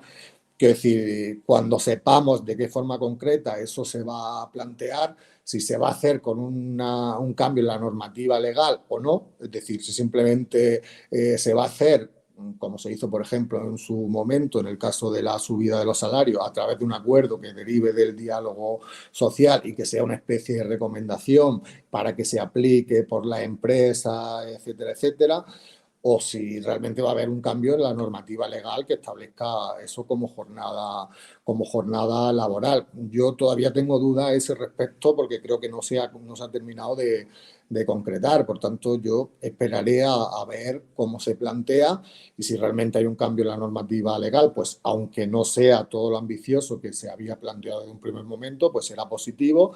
Ahora, si simplemente es, digamos, una especie de acuerdo en el ámbito del diálogo social que se establezca como recomendación a aplicar, pero que no tenga una traducción directa a la normativa legal, pues al final no dejará de ser lo que ya existe. Es decir, porque ya existen muchos sectores y existen convenios donde se recogen, digamos, jornadas laborales, incluso menores que las que se establecería según este acuerdo, y por tanto el cambio en la situación pues no tendría prácticamente efecto más allá de lo propagandístico o más allá de, digamos, de ponerte en medalla con unos titulares, pero que no tendría efectos prácticos a nivel legal. Con lo cual, cuando veamos cómo se concreta eso, creo que podremos hacer una valoración más en profundidad y ojalá se haga a través de un cambio en la normativa legal. Permítame dos preguntas incómodas. La primera, sobre el tema, la marcha que comentaba el compañero Moja del Elite Stringe de la formación política. Ella en su comunicado no contó ninguna explicación y los compañeros de Podemos, Irene Montero y Ione Belarra a la cabeza, explicaron que era por causas personales. Desde el espacio de Sumar, básicamente se acusa a la dirección de Podemos de haber revelado la causa de la marcha del Elite Stringe que ella no había dicho y a la vez de estar inventándose esas causas personales. ¿Cuál es la realidad? ¿Qué es lo que sabe usted? ¿Qué opinión tiene al respecto? Bueno, primero que yo no he visto a nadie desde la dirección de Sumar utilizar ese argumento. Creo que en este caso lo que es propiamente la dirección de Sumar o la gente más visible, reconocible, digamos, dentro del ámbito institucional por parte de Sumar, no he visto que hayan expresado ningún tipo de comentario a ese respecto. Creo que han sido bastante respetuosos con una cuestión que es puramente, digamos, que afecta puramente a Podemos y pues por esa parte creo que sí que habría que saber diferenciar de lo que sí que han podido ser comentarios que se han dado principalmente en redes sociales, pues por gente del entorno mediático de Sumar, que ya creo que la Eso me refería. dinámica en la que tienen pues es otra muy, muy diferente y otros tipos de intereses personales diferentes, con los cuales yo no voy a entrar a hacer una valoración sobre eso, pero creo que sí que hay que saber diferenciar una cosa de la otra porque es importante. Y luego pues creo que respecto de su marcha, pues yo la verdad que tampoco tengo la información concreta, pero creo que en el momento que se ha dicho por parte de Ione o de Irene, pues que ahora lo que le toca a ella es, digamos, lo que toca es estar con ella y darle el apoyo que necesite, etcétera, etcétera. Creo que no ha habido en ningún caso ningún desmentido ni nada que indique que sea otra cuestión que algo puramente personal. Pero ya digo que yo no tengo la información, con lo cual tampoco quiero entrar más en profundidad en esta cuestión porque es un tema que desconozco más allá de eso, ¿no? Lo que conocemos todos porque se ha hecho público.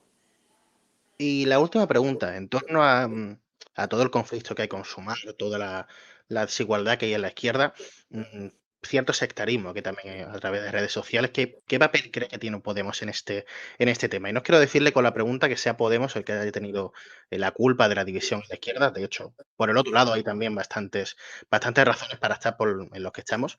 Pero, ¿qué autocrítica hacen de este Podemos? ¿Qué cree que ha sido el problema para que estemos en la situación que estamos? ¿Qué papel tiene en esto la formación morada desde su punto de vista? Bueno, yo creo que a Podemos la autocrítica ya se la han hecho toda.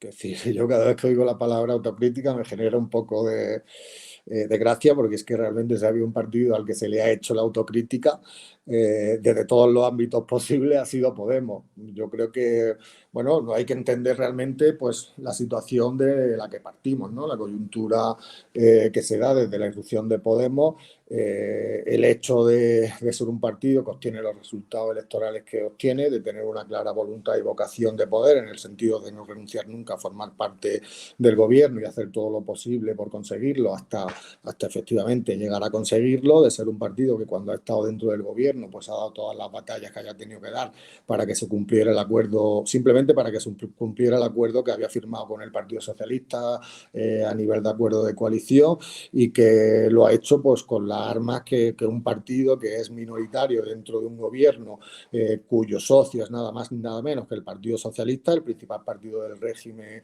que existe, que además tiene una maquinaria mediática brutal que le protege y que le brinda, digamos, cobertura social en su toma de decisiones, pues desde el Grupo Prisa, en parte también la Sexta, etcétera, etcétera, pues yo creo que la única forma que tiene un partido en esas condiciones es intentar dar la pelea y la batalla, compitiendo los debates, los que tienen más más dificultades en debates públicos para que sea la propia sociedad la que presione y fuerza que el acuerdo se tenga que cumplir. Teniendo en cuenta todo esto, pues sabemos que había una reacción muy fuerte desde el principio contra Podemos, que ha sido a nivel mediático, a nivel judicial, y que esto pues poco a poco, que evidentemente va haciendo mella digamos, en el papel político que le corresponde al partido. En un momento determinado, desde, digamos, sabemos, cuando Pablo Iglesias toma la decisión de presentarse en las elecciones a Madrid, pues para intentar salvar lo que era el espacio de Unidas Podemos en ese momento y dar alguna opción, que hubiera una alternativa al gobierno de Ayuso en la comunidad, pues toma la decisión de que la próxima líder del espacio podría ser Yolanda Díaz, siempre que estuviera respaldada por las bases, y creo que a partir de ese momento pues se sucede una serie de hechos que yo creo que nadie esperaba, por lo menos nosotros desde Podemos no esperábamos, pero que a día de hoy pues está claro que son hechos incontestables, ¿no? Desde un primer momento, pues Yolanda Díaz cree que su proyecto político debe ir por un camino diferente a lo que había representado Podemos, y cree que su aliado para recorrer ese camino pues están más en el ámbito de la esfera del errejonismo, de Más Madrid, de Más País, y no tanto en el ámbito de la esfera de Podemos. También acercando posturas con Izquierda Unida, que toma la decisión de romper, digamos, lo que era el espacio Unidas Podemos para sumarse a este nuevo proyecto político, y el papel que se le reserva a Podemos desde un primer momento pues es muy reducido, ¿no? No solo el hecho de que no se tome en consideración la propuesta de hacer unas primarias conjuntas para que sea la gente la que, votando, decidiera la fuerza que le correspondiera a cada espacio en ese nuevo proyecto, sino que luego, pues una vez que Podemos toma la decisión de ir en coalición en unas circunstancias muy difíciles y con un gran sentido de la responsabilidad, simplemente pensando en que no podríamos dar opciones o no teníamos que dar opciones a que gobernara la derecha con la extrema derecha, pues a partir de ahí todo lo que sucede después es prácticamente una especie de intento de humillación al partido, que yo considero que no se justifica y no tiene ningún tipo de sentido, ¿no? Cuando te dejan sin portavocía, sin posibilidad de presentar iniciativas porque no tienes firma propia, porque no se te ha reconocido la portavocía junta, cuando no te dejan participar en ninguno de los debates importantes que se dan en el ámbito del Parlamento, cuando tú haces crítica a esa situación te aparece alguna de las figuras representativas del espacio amenazándote con la cuestión del dinero, y que si no cumple exactamente con lo que ellos te están planteando, pues a lo mejor te quedas sin la parte del dinero que te corresponde de financiación, etcétera, etcétera. Pues creo que es muy evidente que lo que se estaba forzando era que Podemos dejara de formar parte de ese espacio político. Y luego yo creo también que a nivel político pues es evidente, o por lo menos a mí me lo parece, que existen diferencias que van mucho más allá de todas estas cuestiones internas, que al final yo creo es lo que justifica en última instancia la situación en la que nos encontramos, porque creo que es evidente que, bueno, pues con todo este discurso de renunciar, entre comillas, al ruido, todo este discurso de la nueva relación de respeto con el PSOE, y todo este discurso, ¿no?, de que al final lo que impugna es un poco la forma de hacer política y de conseguir cosas que había tenido Podemos, creo que lo que se expresa son pues una especie de pulsiones conservadoras que provienen directamente de la línea política de Sumar, donde por aquello de que viene el lomo o del lobo, o por el temor a que llegue un gobierno de derecha o de extrema derecha, pues empieza a entrar dentro de una lógica de pensar que a lo mejor hemos ido determinado lejos en determinadas cuestiones, como por ejemplo puede ser la cuestión del feminismo, la cuestión de la plurinacionalidad, la cuestión de dar las disputas, reivindicar avances, derechos sociales, etcétera, etcétera, señalando con nombre y apellidos cuando tienes que hacerlo, y todo este tipo de cosas. Pues se entiende que a lo mejor esto provoca que hay una reacción por parte de la derecha que le da un espacio de crecimiento y tal, y que esto supone un peligro y que por tanto hay que echar el freno. Desde Podemos nunca hemos compartido esta visión, y creo que al final, hoy en día, las principales diferencias tienen que ver con cuestiones puramente políticas, tanto la forma de hacer política como también incluso la propia forma de estar dentro del gobierno. Creo que ahora estamos viendo pues todo lo que está pasando, donde los ministros y ministras de Sumar pues prácticamente no están teniendo ningún tipo de papel en las decisiones que se están tomando a nivel de gobierno. El único revés que se había llevado hasta ayer el gobierno pues tuvo que ver con con lo del subsidio de mayores de 52 años y el recorte que intentó colar Calviño, que al final los que lo defendieron con más ímpetu y con más fuerza fueron la gente de Sumar. Pero más allá de eso, todas las cosas importantes que han ido pasando en esta legislatura, pues el papel de los ministros y las ministras de Sumar prácticamente ha sido ninguno a la hora de la toma de decisiones, y ya van unas cuantas cosas importantes que se han ido sucediendo, donde el papel en el que se queda es de una posición pues, difícil de argumentar o difícil de defender, ¿no? Por ejemplo, la cuestión del Mar Rojo, que es verdad que se dice que España no va a participar, pero España tenía la posibilidad, como en un primer momento hizo, de vetarlo en el ámbito europeo. Primero lo hizo y luego, por las respectivas presiones y tal, dejó de hacerlo. Por tanto, la misión se va a desarrollar y ya veremos en qué forma participa o no participa España, pero eso se va a dar. Pues toda la cuestión de lo que está ocurriendo con Palestina, donde, bueno, al final pues no se toma ningún tipo de decisión que de verdad fuerce a Israel o que perjudique a los intereses de Israel para presionar para que haya un alto fuego efectivo, y así pues muchas otras cuestiones que se van dando, donde creo que están fuera simplemente porque han renunciado a ello. Es decir, simplemente cuando tú renuncias a dar la pelea y tú mismo compras el marco del ruido, etcétera, etcétera, pues al final cada decisión que el Partido Socialista quiera tomar, que sea, digamos, contrario a lo que se espera de ti como espacio político, vas a tener muy difícil combatirlo, porque si lo haces vas a entrar en la incoherencia de hacer lo que habías estado denunciando previamente, y si no lo haces, pues simplemente, que es lo que está pasando, te van a pasar por encima. Señor Rubio, una última pregunta y le pido brevedad, que tenemos otra conexión esperando.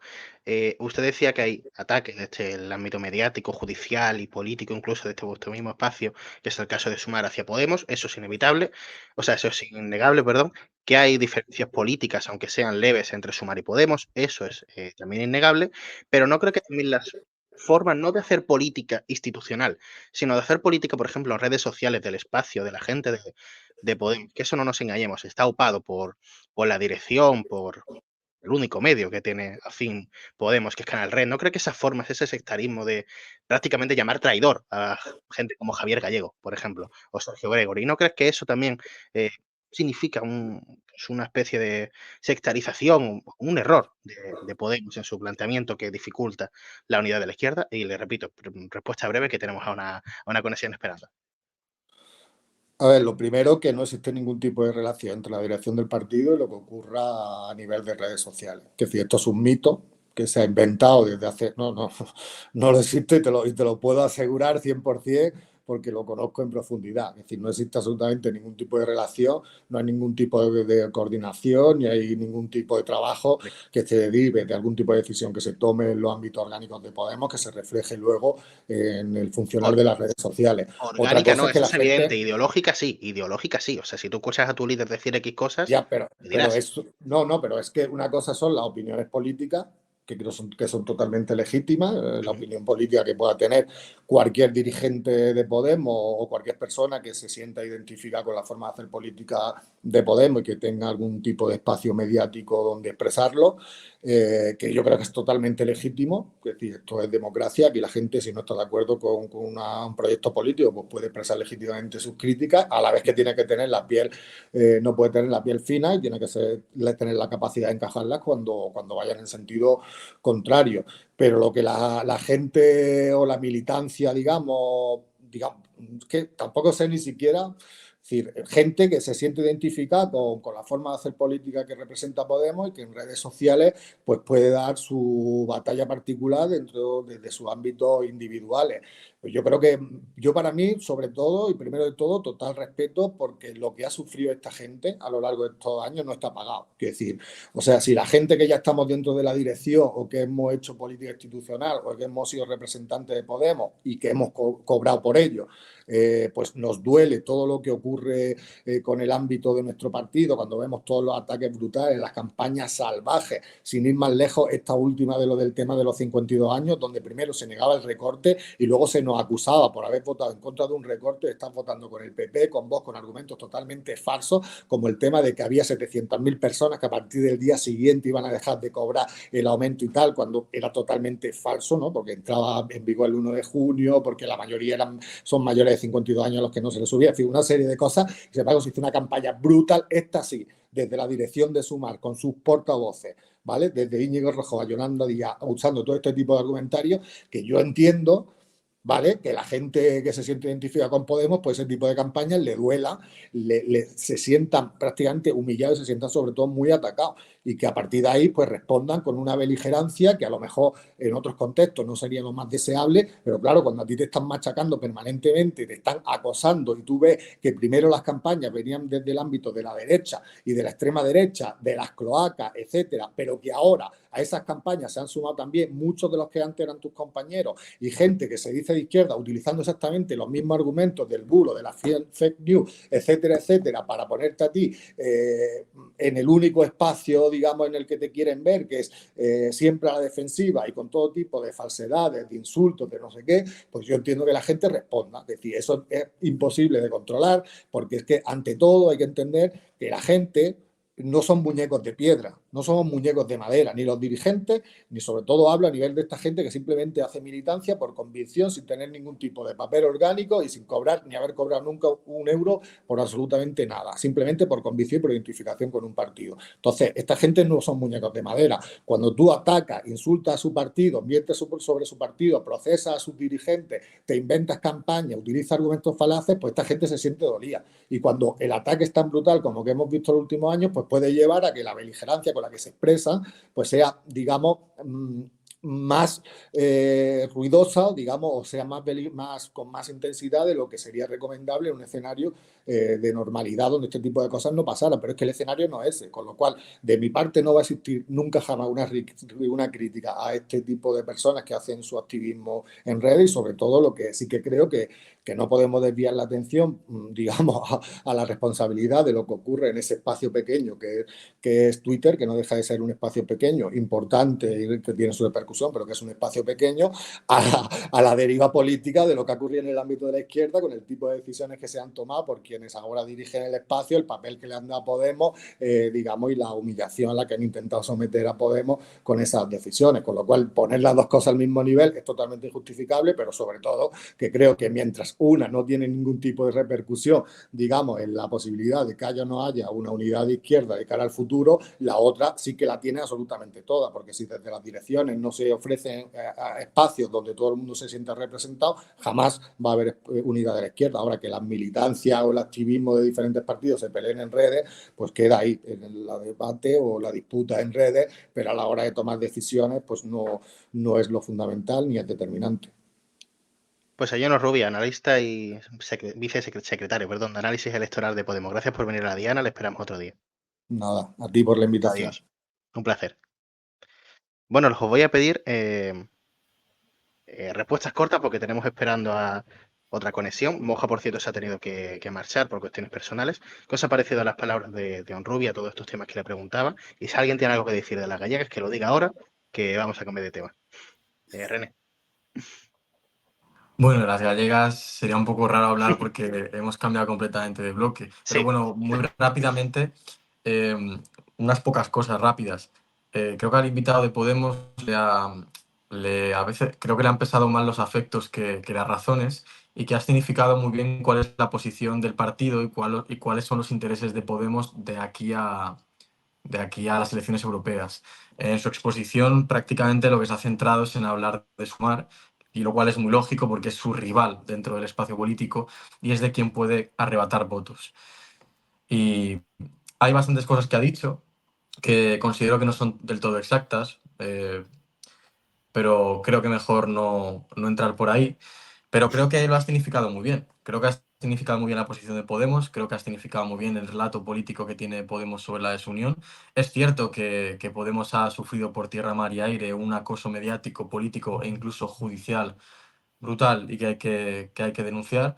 Es cierto que Podemos, la configuración del espacio de Sumar, no se fue todo lo generoso que habría que haber sido con ese partido, pero también es bien cierto que atribuir la bajada en votos y que los españoles dejen de confiar en ti, pasando de 5 millones de votos a ser un partido que, de haber ido solo, podría haber peleado únicamente por tener un grupo propio o estar directamente en el grupo mixto, creo que es un error de lectura política muy evidente y que ve la mayoría de los españoles. Quien da y quita razones no es Yolanda Díaz o Pablo Iglesias o Irene Montero o Íñigo Errejón. Quien da y quita razones en política son los electores, y los electores han decidido que Podemos no tiene que tener tanta fuerza, y creo que es un error de Podemos atribuir todo a las cuestiones externas. Ha habido errores que podríamos analizar, igual luego lo hablamos en el tema de unidad de la izquierda, decisiones políticas que le han asemejado más a un partido de izquierda clásico como Izquierda Unida en su momento que a un partido transversal, como se decía al principio de Podemos. Y creo que también atribuir la fuga de personas o la marcha de personas o la expulsión de personas de un proyecto político como es Podemos a la traición o a que han sido engañadas por las cloacas del Estado, creo que es una deriva que le has preguntado tú, Samuel, y estoy de acuerdo con el planteamiento, que como mínimo tiene unos tintes sectarios que primero no ayudan a ese partido que ilusiona a tanta gente, y segundo creo que no ayudan a contribuir a un ambiente en la izquierda adecuado, porque al final toda esta disputa tendrá que acabar de alguna manera. O bien Sumar o Podemos, uno de los dos, desaparece del mapa político español, o bien se vuelven a reintegrar.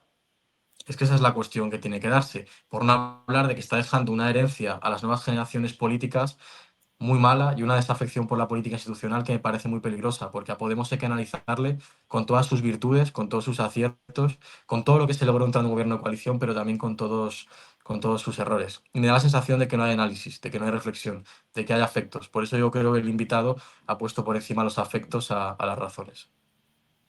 Eduardo, te doy luego la palabra, pero es que tengo a Fernando Morillo, Morillo de UGT Andalucía. Gracias por venir, Eduardo. Perdón, Fernando, que me he equivocado ya, tanto lío.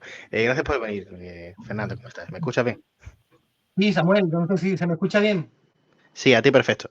Perdona que vamos un poquito con retraso en función de la hora que te había dado, pero No hay ninguna prisa a esta hora ya de la tarde, gracias. a ti por venir. La gran pregunta es, el bloque en el que estamos ahora, es la reducción de la jornada laboral. ¿Cómo la veis de este UGT? ¿Crees que se queda corta? ¿Cómo la planteáis? ¿Qué opinión tenéis de la propuesta de trabajo? Bueno, la propuesta a nosotros nos parece adecuada. Estamos hablando que en 1983 fue la última vez que se aprobó una reducción de la jornada laboral, y así la mantenemos en el Estatuto de los Trabajadores desde 1983, ya hace 40 años, ¿no? En este 2024 se cumplirían ya 41, y las formas de trabajo, las formas de producción, pues han cambiado muchísimo. También han cambiado los derechos de los trabajadores y trabajadoras, y creemos que se debe adecuar esos derechos a la realidad actual del siglo XXI, ¿no? Estamos en 1924, ya entrados 24 años en el siglo XXI, y entendemos que la realidad también de los países de nuestro entorno pues ha cambiado mucho, y la mayoría tienen jornadas inferiores a esas 40 horas, ¿no? De hecho, nosotros desde UGT reivindicábamos ya las 35 horas en nuestro congreso de 1998. O sea, el congreso de UGT en 1998, el lema era UGT por las 35 horas. Y ya ha llovido desde entonces. Debería llover bastante más ahora ya en estos años que estamos sufriendo la sequía y que nos va a afectar en la economía, pero bueno, que ya hace bastante tiempo que estábamos exigiendo las 35 horas. Entendemos las propuestas de trabajo entendemos las adecuadas, porque nosotros lo que pretendemos es alcanzar las 35 horas, pero legales, o sea, que se recojan como máximo en el Estatuto de los Trabajadores. Luego, en convenios, lo que estamos pidiendo, dependiendo de los sectores, son las 32 horas, o sea, la jornada laboral de 4 días. Eso estamos pidiéndolo en sectores donde se pueden entender. Hay ejemplos de empresas a las que se le ha solicitado, incluso las empresas han entendido que podría ser una forma de aumentar la productividad. Tenemos una empresa en Jaén que es de software, se llama la de Software del Sol, Software del Sol, que implantó hace un par de años la jornada de 4 días, 32 horas, y con acuerdo con el comité de empresa también, y ha aumentado un 80% su productividad. O sea, quiero decir que depende de cómo se plantee esas formas de reducción de jornada sin recorte salarial, o sea, manteniendo los mismos salarios, pues depende de cómo se plantee la productividad, pues se puede aumentar la productividad, no tiene por qué haber una rebaja, ¿entiendes? No sé si quieres hacer alguna pregunta más específica o... Sí, sí. ¿Cree que se puede quedar en papel mojado, como has comentado? El señor Onrubia lo comentaba en su intervención, que podía quedar como una mera recomendación a los empresarios y no ser una ley como tal. ¿Cree que eso puede ocurrir? ¿Puede salir eso por exigencia de la patronal? ¿O confían de este UGT en que efectivamente se haga como ley, esté dentro del Estatuto del Trabajador que he comentado? Entendemos que la propuesta del Ministerio de Trabajo, de la ministra Yolanda Díaz, tiene digamos, una realidad evidente, puesto que cuando no ha habido acuerdo en el diálogo social, en la concertación con los empresarios, hasta ahora el gobierno ha tirado para adelante, ¿no? Ocurrió con el tema de las pensiones, ocurrió en la reforma de las pensiones que se levantó de la mesa la COE y finalmente el gobierno y los sindicatos firmamos un acuerdo y tiramos para adelante.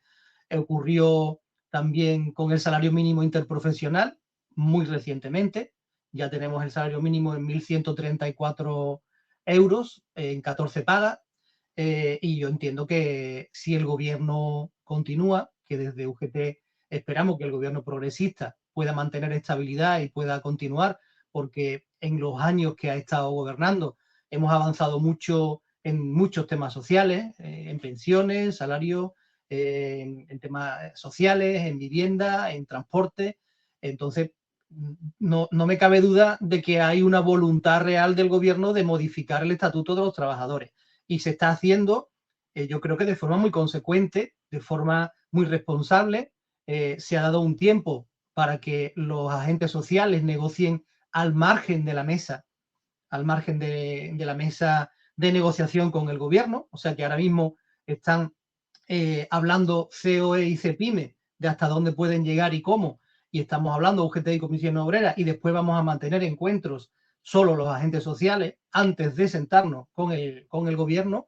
Y no me cabe duda que la voluntad del gobierno es alcanzar primero la propuesta que ha hecho, que son 38,5 horas semanales en 2024 y 37 horas y media en 2025. Eso en el Estatuto de los Trabajadores como jornada máxima. Nosotros no nos quedamos ahí. Nosotros legalmente entendemos que la jornada máxima debería llegar a las 35 horas legales y luego, dependiendo de los sectores, por convenio, habría que ir negociando las 32, que ya lo estamos haciendo en algunos sectores, ¿no? Hay algunos sectores que son más reticentes a aplicar este tipo de jornada, como son los servicios, el turismo, pero indudablemente, precisamente ahí es donde la agricultura, por ejemplo, pero precisamente ahí es donde más hay que apretar, ¿no? Que nosotros somos un sindicato reivindicativo y no nos vamos a quedar en los sectores fáciles. Sin duda vamos a negociar todo lo que haga falta y vamos a hacer propuestas para que esa reducción de jornada no entre, sea perjudicial, digamos, ¿no? Para la productividad. Pero entendemos que hay muchas formas de productividad nuevas. Estamos hablando ya de la incorporación, no ya de los sistemas de producción digitales, sino de la inteligencia artificial, ¿no? Y también los derechos de los trabajadores tienen que ir avanzando, independientemente de la productividad. Que quiero decir que para nosotros es importante que la empresa se mantenga y que sea productiva cuanto más mejor. Y en muchos convenios estamos negociando subidas salariales que van en consonancia, que si aumenta la productividad es cuando se aplica la mayor subida.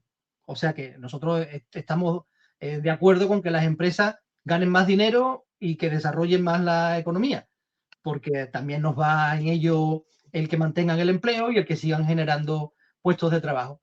Pero también los derechos laborales, la conciliación de la vida laboral y familiar, Todo eso hay que tenerlo en cuenta. También incluso la prevención de riesgos laborales. En los últimos años ha aumentado mucho los accidentes laborales cardiovasculares y también los ictus. Eso significa que el estrés y las situaciones graves de estrés en el trabajo pues han aumentado, y eso también, con una reducción de la jornada, pues evidentemente el trabajador va a ir más contento a trabajar, va a tener mayor conciliación de la vida laboral y familiar, y va a haber menos casos de burnout, ¿no? Que es el síndrome del trabajador y trabajadora quemada. Entonces, en realidad, depende cómo se articule, puede ser beneficioso también para la empresa. Lo único que pasa es que hay parte del empresariado, no quiero generalizar, pero hay parte del empresariado español que desgraciadamente ha basado su productividad en explotar al trabajador. Si no en explotarlo, pues en que trabaje más, en que en que haga más horas de la cuenta por encima del convenio, en vez de en invertir en mejores sistemas de producción, en negociar jornadas que se adecúen más a la forma de que el trabajador esté más cómodo en el trabajo y acuda contento a trabajar y sea más productivo, de ofrecerle las herramientas más adecuadas para que aumente la productividad.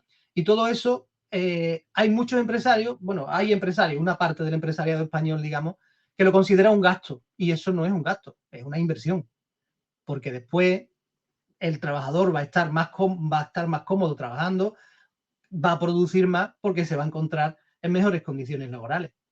Señor Morillo, una pregunta. El señor Garamendi defiende que Yolanda Díaz tiene una posición cuasi dictatorial en estas mesas de diálogo de los agentes sociales y que se va a negociar sabiendo ya el resultado de la negociación. ¿Qué opinión tiene sobre estas afirmaciones de Garamendi? Si cree que según qué cosas tiene razón esta crítica, o si hace bien la vicepresidenta Díaz ahora con esta posición.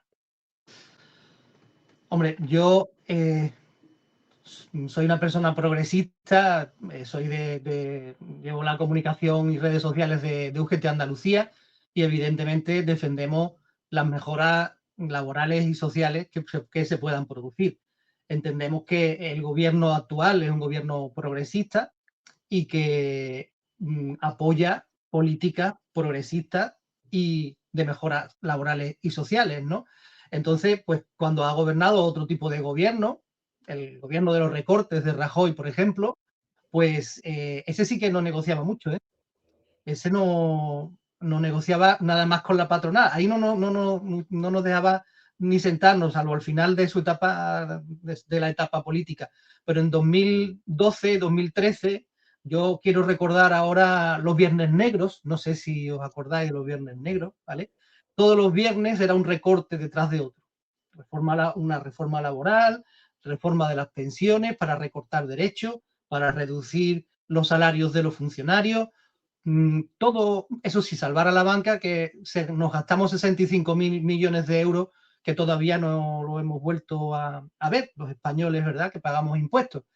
Pero evidentemente de los gobiernos depende de aplicar políticas sociales, que son las que estamos pidiendo los sindicatos de clase, como UGT y Comisiones Obreras, o aplicar otro tipo de políticas de recorte que no son expansionistas, como son las que nosotros defendemos.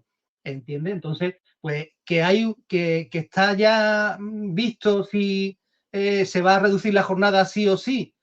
Bueno, pues que es el gobierno que han votado los españoles, ¿vale? Ahora, que primero está siendo consecuente, dialogante y responsable, pues sí, ahí está la prueba de que ha dejado libre a los agentes sociales que negocien en una mesa paralela a la que se está negociando con el gobierno.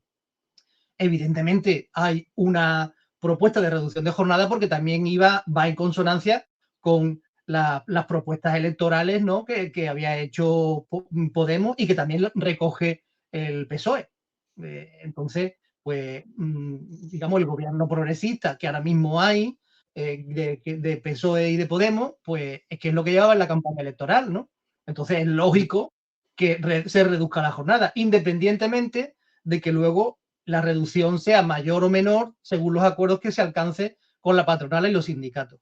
Pero la voluntad de reducir la jornada laboral no es, creo yo, ninguna cosa, digamos, que esté fuera de lugar, ¿no? Es que hay un gobierno de PSOE y de Podemos que, bueno, de Sumar, perdón, de Podemos no, de PSOE y de Sumar, que lo llevaban en la campaña electoral. Pues está haciendo lo que había prometido, ¿no?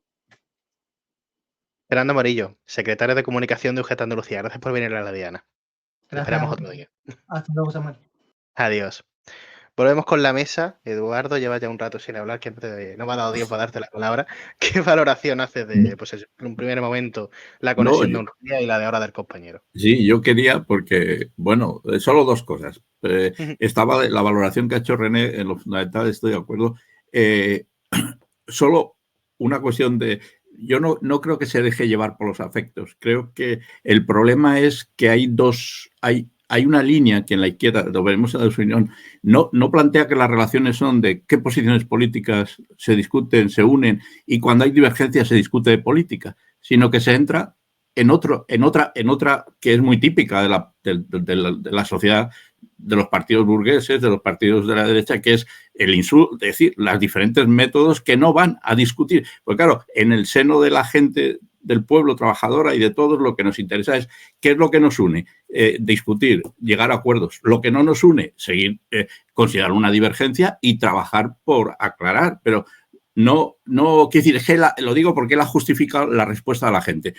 Nosotros, cuando recibimos, digo, donde estoy yo, ataques o tal, no contestas en el mismo nivel. O lo desprecias, porque no sirve perder el tiempo, o planteas posiciones políticas que sí hay que plantear. ¿Me explico? Digo, por sintetizar. Y otra cosa que me ha hecho gracia, que es una noticia, digo, para él, que ha hablado todo el rato de Podemos Galicia. En Galicia Podemos ha hecho una cosa buena. Se presenta con Alianza Verde. Es una coalición. Alianza Verde de hecho, dice que es la única ecologista, porque Alianza Verde es la de López Ugalde, ¿no? Aquella división, ¿no? Lo sabréis vosotros mejor que yo. Y lo segundo es que Recortes Cero apoya desde fuera a la coalición, pero va en las 4 listas provinciales van candidatos, no en puestos de salida, por supuesto, por el medio de Recortes Cero, que apoya esa coalición. Quiero decir que se ha producido un representante de Recortes Cero, precisamente. Bueno, pero digo por señalar una situación que va a contracorriente, que yo llamaría un humilde ejemplo de unidad.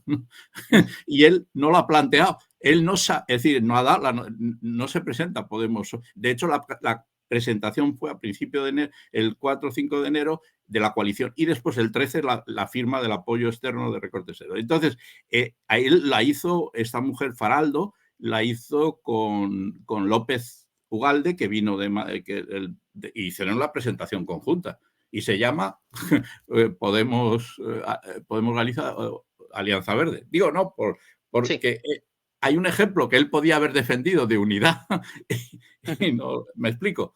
Lo que a mí me importa destacar. Quiero decir, bueno, nada más eso. Sobre cuestiones laborales, ¿algo que comentar? Bueno, es que está bien todo lo que han planteado. Yo lo he dicho alguna vez, pero no se ha centrado. El problema de reducción de jornada hay que meterlo en el problema de qué plan de reindustrialización tenemos en España y 2, ¿quién va a pagar? A ver si me explico. No, él lo ha dicho, pero no es lo mismo. Tú a una gran empresa le interesa continuamente aumentar la productividad, mete más máquinas y bueno, puede encajar reducción. Pero eso en la pequeña y mediana empresa no es así. Entonces, pero sin embargo, la gran empresa no está pagando impuestos. El IBEX 35 no paga impuestos, se le devuelven, a los bancos les devuelven todos los años Hacienda. Quiero decir, y la pequeña y mediana empresa y todos los trabajadores pagamos impuestos. Entonces, en un valor de una media que dice el GESTA, el Sindicato de Técnicos de Hacienda, del orden del 15, 16, 17% en la pequeña y mediana empresa, en trabajadores desde los más cualificados, que pasa al 25, al 20, hasta el 10, y los otros un 1, un 0, un 2, un 3. ¿No? Digo, cualquier medida, incluso que transitoriamente no puede responder una pequeña y mediana empresa en aumentar la productividad si dejan en el mismo horario. El ejemplo que ha puesto es una empresa de tipo informático. Ahí es muy fácil, entre comillas, reducir, es decir, mantener la productividad reduciendo el tiempo. Y más, como ha dicho él, metes inteligencia artificial, metes programas y la gente incluso se lo lleva a casa y hace parte del trabajo en casa. Quiero decir que en ese terreno es muy serio. Quiero decir que es muy serio. Yo estoy de acuerdo con la defensa, hombre, de bajarle los horarios a los trabajadores, que se cubren lo mismo, eso es obvio. Pero hay que introducirlo en un campo, porque muchos trabajadores, en la situación que estamos, que se va hacia que quieren que seamos la Florida turística europea, la reindustrialización supone que dirán, no, oiga, cree puestos de trabajo, cree industria, echemos horas. Yo no me importa hacer una jornada, la que hay ahora, bueno, como él ha dicho, hay muchos, o lo ha dicho el de Podemos, hay de hecho ya convenios que han bajado, ¿no? Es decir, que hay mucho, ahí depende del marco que te muevas del sector industrial, me refiero, o sector servicios. Entonces yo creo que la tesis mía, si te interesa, es que hay que enmarcarlo ahí. Está bien, evidentemente, pero hay que enmarcarlo ahí. René, tu valoración. Pues yo por añadir, voy a meter algunos datos también, que he traído muchos. La primera reducción que se plantea, que ahí lo ha dicho también el de la UGT y lo habéis comentado, y era una de las inexactitudes que ha comentado el compañero de Podemos, que es cierto que el Ministerio de Trabajo hasta ahora ha afirmado que quiera o no la COE, se va a implementar la reducción. De hecho, la COE lo ha criticado, tú lo has comentado, Samuel, y ha dicho que es una dictadora, Yolanda Díaz. O sea, ha habido, no sé si no lo conocía bien o le faltaba algo de información, pero no era del todo así. Igualmente, tiene que hacerse, ¿eh? Porque sabemos cómo son los políticos. Dicen, luego tienes que hacerlo. Pero hasta ahora es verdad que la voluntad del gobierno manifiesta es esa. Algunos datos. La primera reducción de 2024 va a afectar a una parte de los trabajadores que no es tan alta, porque como ya se ha dicho, hay muchos convenios que están por debajo de las 38 horas y media, donde podría ampliar más en 2025, 37 y media, se afecta mucho más. Y lo ha dicho el UGT, los sectores donde más puede haber complicaciones o donde más protesta hay va a ser comercio, va a ser hostelería y va a ser el campo. Ojo con el campo, que además suele estar dominado por la extrema derecha. Lo curioso, lo curioso de todo esto es que, por datos, el apoyo a la reducción de jornada es de un 66% en toda España y los votantes del PP y de Vox, solo un 24% del PP y un 29% de Vox están en contra. Es decir, hasta la propia derecha lo ve con buenos ojos. O sea, es que es el punto. Claro, es que es el punto. Bueno, a Abascal porque no le gusta mucho, ya sabemos. Y también hay puntos generacionales. También más del 70% de los generación Z y millennial, de los 18 a los 35 años, están a favor. A medida que la gente crece, como que está menos a favor, pero en general, en España, hay propuestas a favor. Además, que esto no solo es una medida que lo ha dicho el UGT, que puede incrementar la productividad, que puede ser positiva. Es verdad que hay lugares donde va a ser más difícil implementarlo, pero no solo. Yo he trabajado en hostelería, por ejemplo, y en la hostelería no es lo mismo que el empresario invierta en una maquinita para que tú apuntes las cosas de quién te va a pedir, a que tú estés loco escribiendo con boli. ¿Sabes? Son cosas que mejoran, ¿no? Y Claro. también los costes laborales siempre se achacan al tema salarios, pero no solo. Hay un punto de tecnología, hay un punto de inversión en recursos y los beneficios empresariales, que evidentemente no son los mismos una pequeña y mediana empresa, que junto con las rentas del trabajo somos los que sostenemos el Estado, que como ha dicho bien el compañero, los ricos que son los que no pagan. Además, también por último decir una cosa, este tema de la reducción de jornada es un tema profundamente de izquierdas y que está en los textos más antiguos del marxismo. El yerno de Marx, Paul Lafargue, escribió un libro, El derecho a la pereza, que decía que el objetivo del marxismo y de la izquierda era la liberación del trabajo, no que los obreros trabajaran muchísimas horas. Es el objetivo hacia el que hay que ir, o lo que decía Marx de el objetivo final es que el ser humano viva en el reino de la libertad. Y eso es con menos tiempo de trabajo. O sea, que es una medida que está metida hasta el tuétano del movimiento de la izquierda de siglos. Así que hay que ir a por ello y habrá que discutir con los empresarios para que sea de la mejor manera y si algunos no quieren, pues tendremos que ir haciéndolo, porque el gobierno ha votado, o sea, el pueblo ha votado a este gobierno y el gobierno tiene una idea clara. Voy a hacer el último parón en esta mesa para hacer la última conexión del día con Joan Cuñat de Recortes Cero, responsable de comunicación y en la Comunitat Valenciana. Gracias por venir, gracias. Gracias a vosotros. ¿Me escuchas bien, no? Perfectamente. Perfecto. Bueno, pues tenía varias preguntas para vosotros. La primera, al hilo del tema que estábamos tocando ahora mismo, que es la reducción que plantea el Ministerio de Trabajo de la jornada laboral. ¿Cómo la veis de este recorte cero? ¿Crees que es positiva, que se queda corta? ¿Qué opinión tenéis? Bueno, la reducción de la jornada laboral, todo lo que sea mejorar las condiciones de vida de los trabajadores y de las trabajadoras es una buena noticia. Por lo tanto, que la gente pueda tener un salario digno y unas condiciones dignas de trabajo, reduciendo el tiempo que trabaja, es una extraordinaria noticia. Dicho esto, yo creo que la cuestión más importante es que esto se pueda hacer redistribuyendo la riqueza. Porque evidentemente, como hemos podido comprobar, en fin, no solo ahora, pero especialmente ahora, hoy hemos conocido los resultados de beneficios del Banco Santander. Ayer creo que fue, o hace pocas horas hemos conocido los resultados de la cuenta de beneficios del BBVA. Estamos hablando de cifras históricas. 11.000 millones de euros.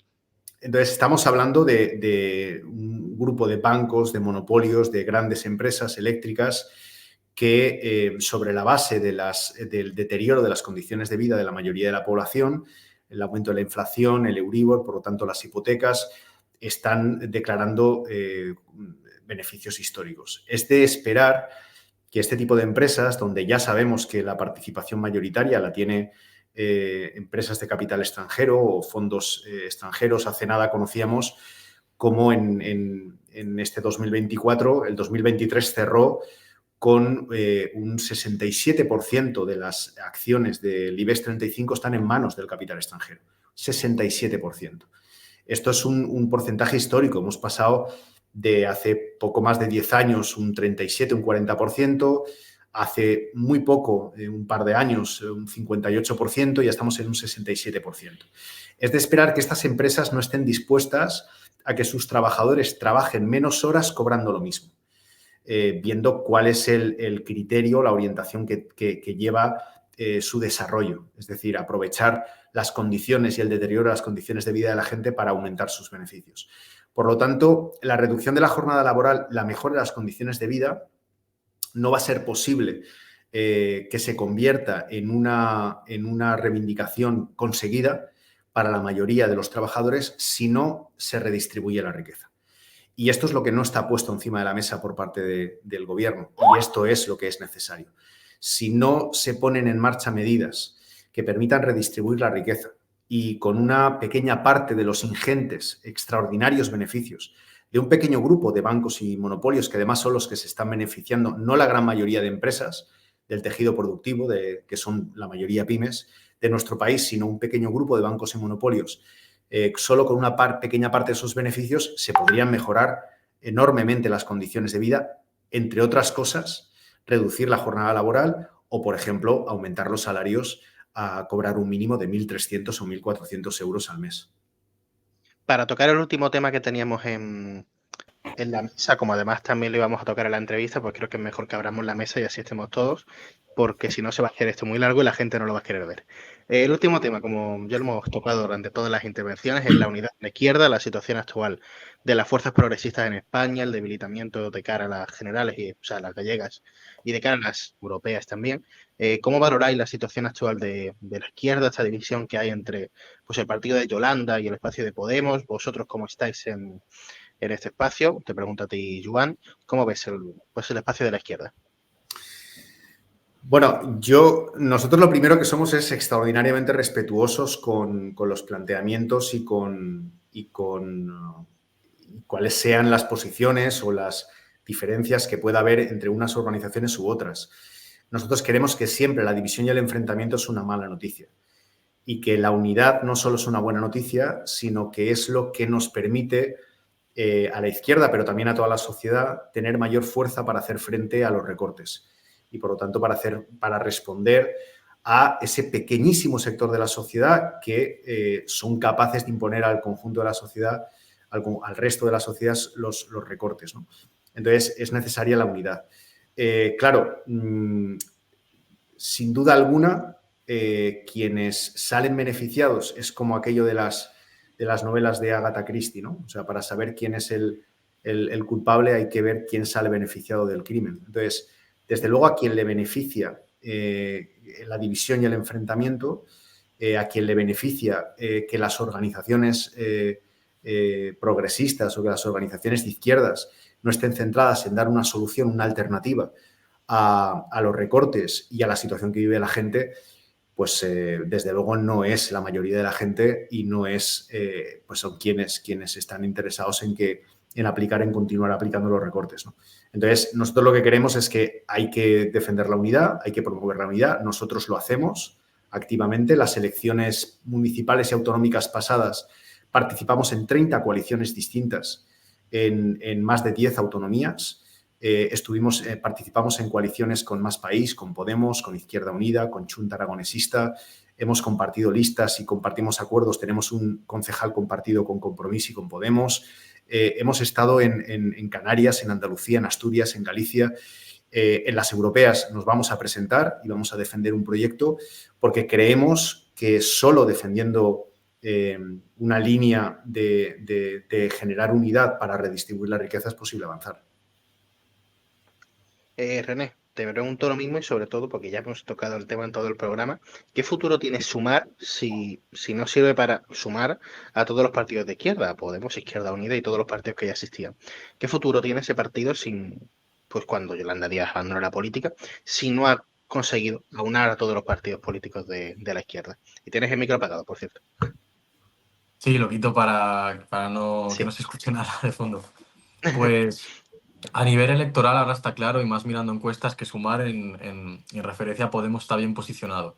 Pero el objetivo de Sumar, en teoría, tiene que ver con una voluntad de poder, de ser mayoritario, que Podemos decidió abandonar por la estrategia política más cercana a la de la izquierda clásica. Yo creo que hay que ser prudentes y esperar. Sumar tiene diversos problemas. Tiene una asamblea dentro de muy poco donde tendrá que definir su rumbo político de una forma exacta, tendrá que definir cómo funciona a nivel orgánico, qué elementos de debate y de distensión de las divergencias se implementan, es decir, la democracia interna. Y es muy importante que Sumar, que está lleno de gente que estuvo en Podemos, espero que recuerden la manera en la que se configuró Podemos, esa enorme verticalidad que no premiaba la divergencia, sino que la sancionaba y la castigaba y la expulsaba. Espero que aprendan de todo eso y no repitan los mismos errores y organicen un partido que no sea tan vertical y que permita la inclusión de las diferencias. Tiene ese reto, Sumar. Además, Sumar también tiene un problema de liderazgos más allá de Yolanda Díaz, y el mejor ejemplo de ello es ver cómo ahora el nuevo portavoz de Sumar va a ser Íñigo Rejón. Íñigo Rejón no se puede decir que es mejor o peor, te puede gustar más o menos, pero es un gran orador y sí que sintetiza muy bien lo que Sumar aspira a ser. Digamos, una voluntad mayoritaria de conectar con mucha gente, pero a la vez un contenido que se note que es de izquierdas. Pero la desgracia para Sumar en ese sentido es que tiene que tirar de elementos del ciclo anterior. En lugar de buscar nuevos referentes, nuevas personas que no estén tan viciadas por la dinámica del ciclo anterior que se vivió en Podemos, tiene que tirar de Íñigo Rejón. Entonces se muestra una debilidad a la vez que una virtud. Y por el lado de Podemos, creo que está claro que lo va a fiar todo a las europeas. Se juega su supervivencia como partido. Es fundamental que saque representación y para ello es necesario, y lo hemos visto antes, que haya un ataque muy fuerte a Sumar para poder coger votantes de Sumar y decir que es el auténtico partido que hay de izquierda. Es a lo que tiene que jugar. Entra en la lógica de un partido que necesita sobrevivir y cuyo único discurso posible es el de venderse como la fuerza más a la izquierda posible. Y para ello estará ayudado, y lo has dicho tú antes, Samuel, y con esto acabo, de Canal Red, que tenga mayor o menor vinculación con el partido. Está claro que es un medio de comunicación potente que repite las tesis de Podemos y que es fundamental en la configuración del partido, en el discurso de cara afuera, y que también ha sido fundamental, que no lo hemos dicho, en el tema de las gallegas, porque poco antes de la votación sobre Podemos Galicia, desde Canal Red, miembros muy importantes dirigieron el voto hacia un sentido determinado. Eduardo, la misma pregunta general. Bueno, yo estoy de acuerdo. No voy a repetir, estoy de acuerdo con lo que ha dicho el compañero Joanen. Creo que es lo fundamental, quiero decir, que lo fundamental, que lo hemos visto antes en toda la situación de España, en las gallegas, de la defensa frente a los recortes los que existen, los que vienen de esos centros de poder nacional extranjeros que lo están imponiendo y van a imponer. Yo creo que la unidad del 90% es la clave, y dentro de eso el núcleo que podemos llamar a la izquierda, de la izquierda del PSOE, ¿no? Debe construirse y es fundamental. Y yo no voy a entrar en valoración de lo de Podemos o Sumar en absoluto. Solo puse el ejemplo, como en las gallegas, el paso ese que se ha dado y que Recortes Cero apoya a Podemos con Alianza Verde. Y yo creo que esa es, tiene que ser un proyecto de unidad, que yo en eso estoy de acuerdo con lo que plantea el compañero Recorte Cero, es decir, en torno a la redistribución de la riqueza, es el programa que permite, con otros puntos de unidad y de defensa de la soberanía nacional, que permite construir una unidad frente a los planes de que ya están, como se ha señalado, de inflación y el aumento de los intereses y de lo que viene de aviso que ya de querer recortarnos y atacar las pensiones, etcétera. Yo creo que es la clave. Joan, ¿cómo crees que se tiene que reorganizar todo el espacio a la izquierda del Sol? ¿En qué papel tiene que tener Recorte Cero, claro? Yo creo que lo que hay que hacer es discutir del contenido, discutir de qué hay que hacer. Porque el problema que tiene esto, primero es promover o crear unas condiciones en las que parece que solo se puede hablar del enfrentamiento, solo se puede hablar de culpabilidades o de cuestiones que yo creo que hacen que la gente pierda el interés, porque la gente lo que le está pasando, pues las empresas están pagando un 30% más de intereses por los préstamos y hay gente que tiene que cerrar porque no puede sostener eso. Entonces, si pudiéramos poner encima de la mesa y discutir solo de qué queremos hacer y en torno a eso poder hablar de la unidad, ¿no? ¿Que estamos de acuerdo en un 10%? Pues en ese 10% vamos a trabajar juntos. La parte que no estemos de acuerdo, pues cada uno defiende su proyecto y como es normal y en lo que consiste la democracia, ¿no? La gente pues apoya lo que considera más justo. ¿Que solo estamos de acuerdo en un 1%? Pues en ese 1%, ¿no? Nosotros defendemos esto, defendemos que la unidad es un valor. Y luego cuando digo de poner un programa encima de la mesa, por ejemplo, hace poco ha habido un debate en torno a los sueldos de los ejecutivos del IBEX 35. Yo creo, nosotros defendemos desde nuestro nacimiento en el 2014, se aprobó en la Asamblea Fundacional como uno de los ejes, defender los techos salariales. Nosotros defendemos que un techo salarial de 10.000 sobre la base de que defendemos que el salario máximo sea 10 veces superior al salario mínimo. Si tenemos un salario de 1.300, 1.400, que es lo que debería ser, para que sea mínimamente decente, tal y como está la inflación, 1.300, 1.400, que nadie cobre más de 13.000, 14.000 euros. Entonces, actualmente la relación en las empresas del IBEX, por ejemplo, pues serán de 100 a 1, de 200 a 1, de 500 a 1 o de 700 a 1. Entonces, hay ejecutivos que cobran 500.000, 600, 700.000, 1,5 millones de euros mensuales. Y además estamos hablando de poco más de 100.000 personas de los 20 millones de trabajadores. No llega a 100.000 personas que cobran más de 10.000 euros al mes. Entonces, yo creo que no los salarios máximos, nosotros defendemos que no sean una reflexión ética, sino que sean una medida.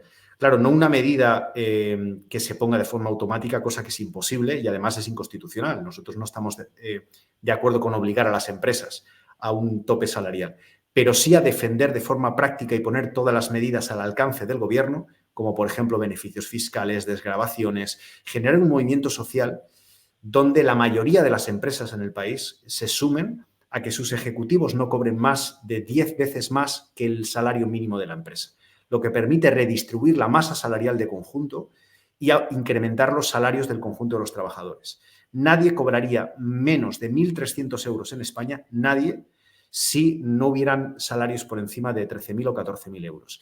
Y alguien puede decir, oiga, esto va, que es un mensaje, esto va contra el libre mercado o contra... No es cierto. Primero porque la gran mayoría de los ejecutivos, incluso de las multinacionales, no cobran esos salarios. Los altos ejecutivos de la Ford no cobran más de 8 o 9.000 euros mensuales. Más de 8 o 9.000 euros mensuales. Por lo tanto, quienes cobran 12, 13 o 14.000 euros al mes o más es un reducidísimo núcleo de ultra privilegiados que además no suelen corresponder con tejido productivo, sino con capital especulativo, bancario, etcétera, y que sobre todo invierten en empresas que venden sus mercancías fuera de España y por lo tanto no les importa qué dinero ganan los españoles o las españolas para poder gastárselo en comprar sus productos. Entonces, realmente me parece un tema extraordinario para poder empezar a hablar de si estamos de acuerdo o no y construir. Se nos ha caído Joan por lo que parece. Justamente estaba hablando del tema de los precios máximos, que nos comprometemos a que lo tocaremos otro día en este programa. Eso. Pero el programa de acaba porque estamos ya hasta arriba. Llevamos ya 1 hora y 45 minutos. La gente ya está cansada de nosotros. Así que gracias a René, gracias a Eduardo, gracias a Moja, gracias también a Joan y a todas las personas que han conectado con nosotros. Nosotros nos vemos la semana que viene. Tocaremos temas en las gallinas. Ya os iremos contando qué más.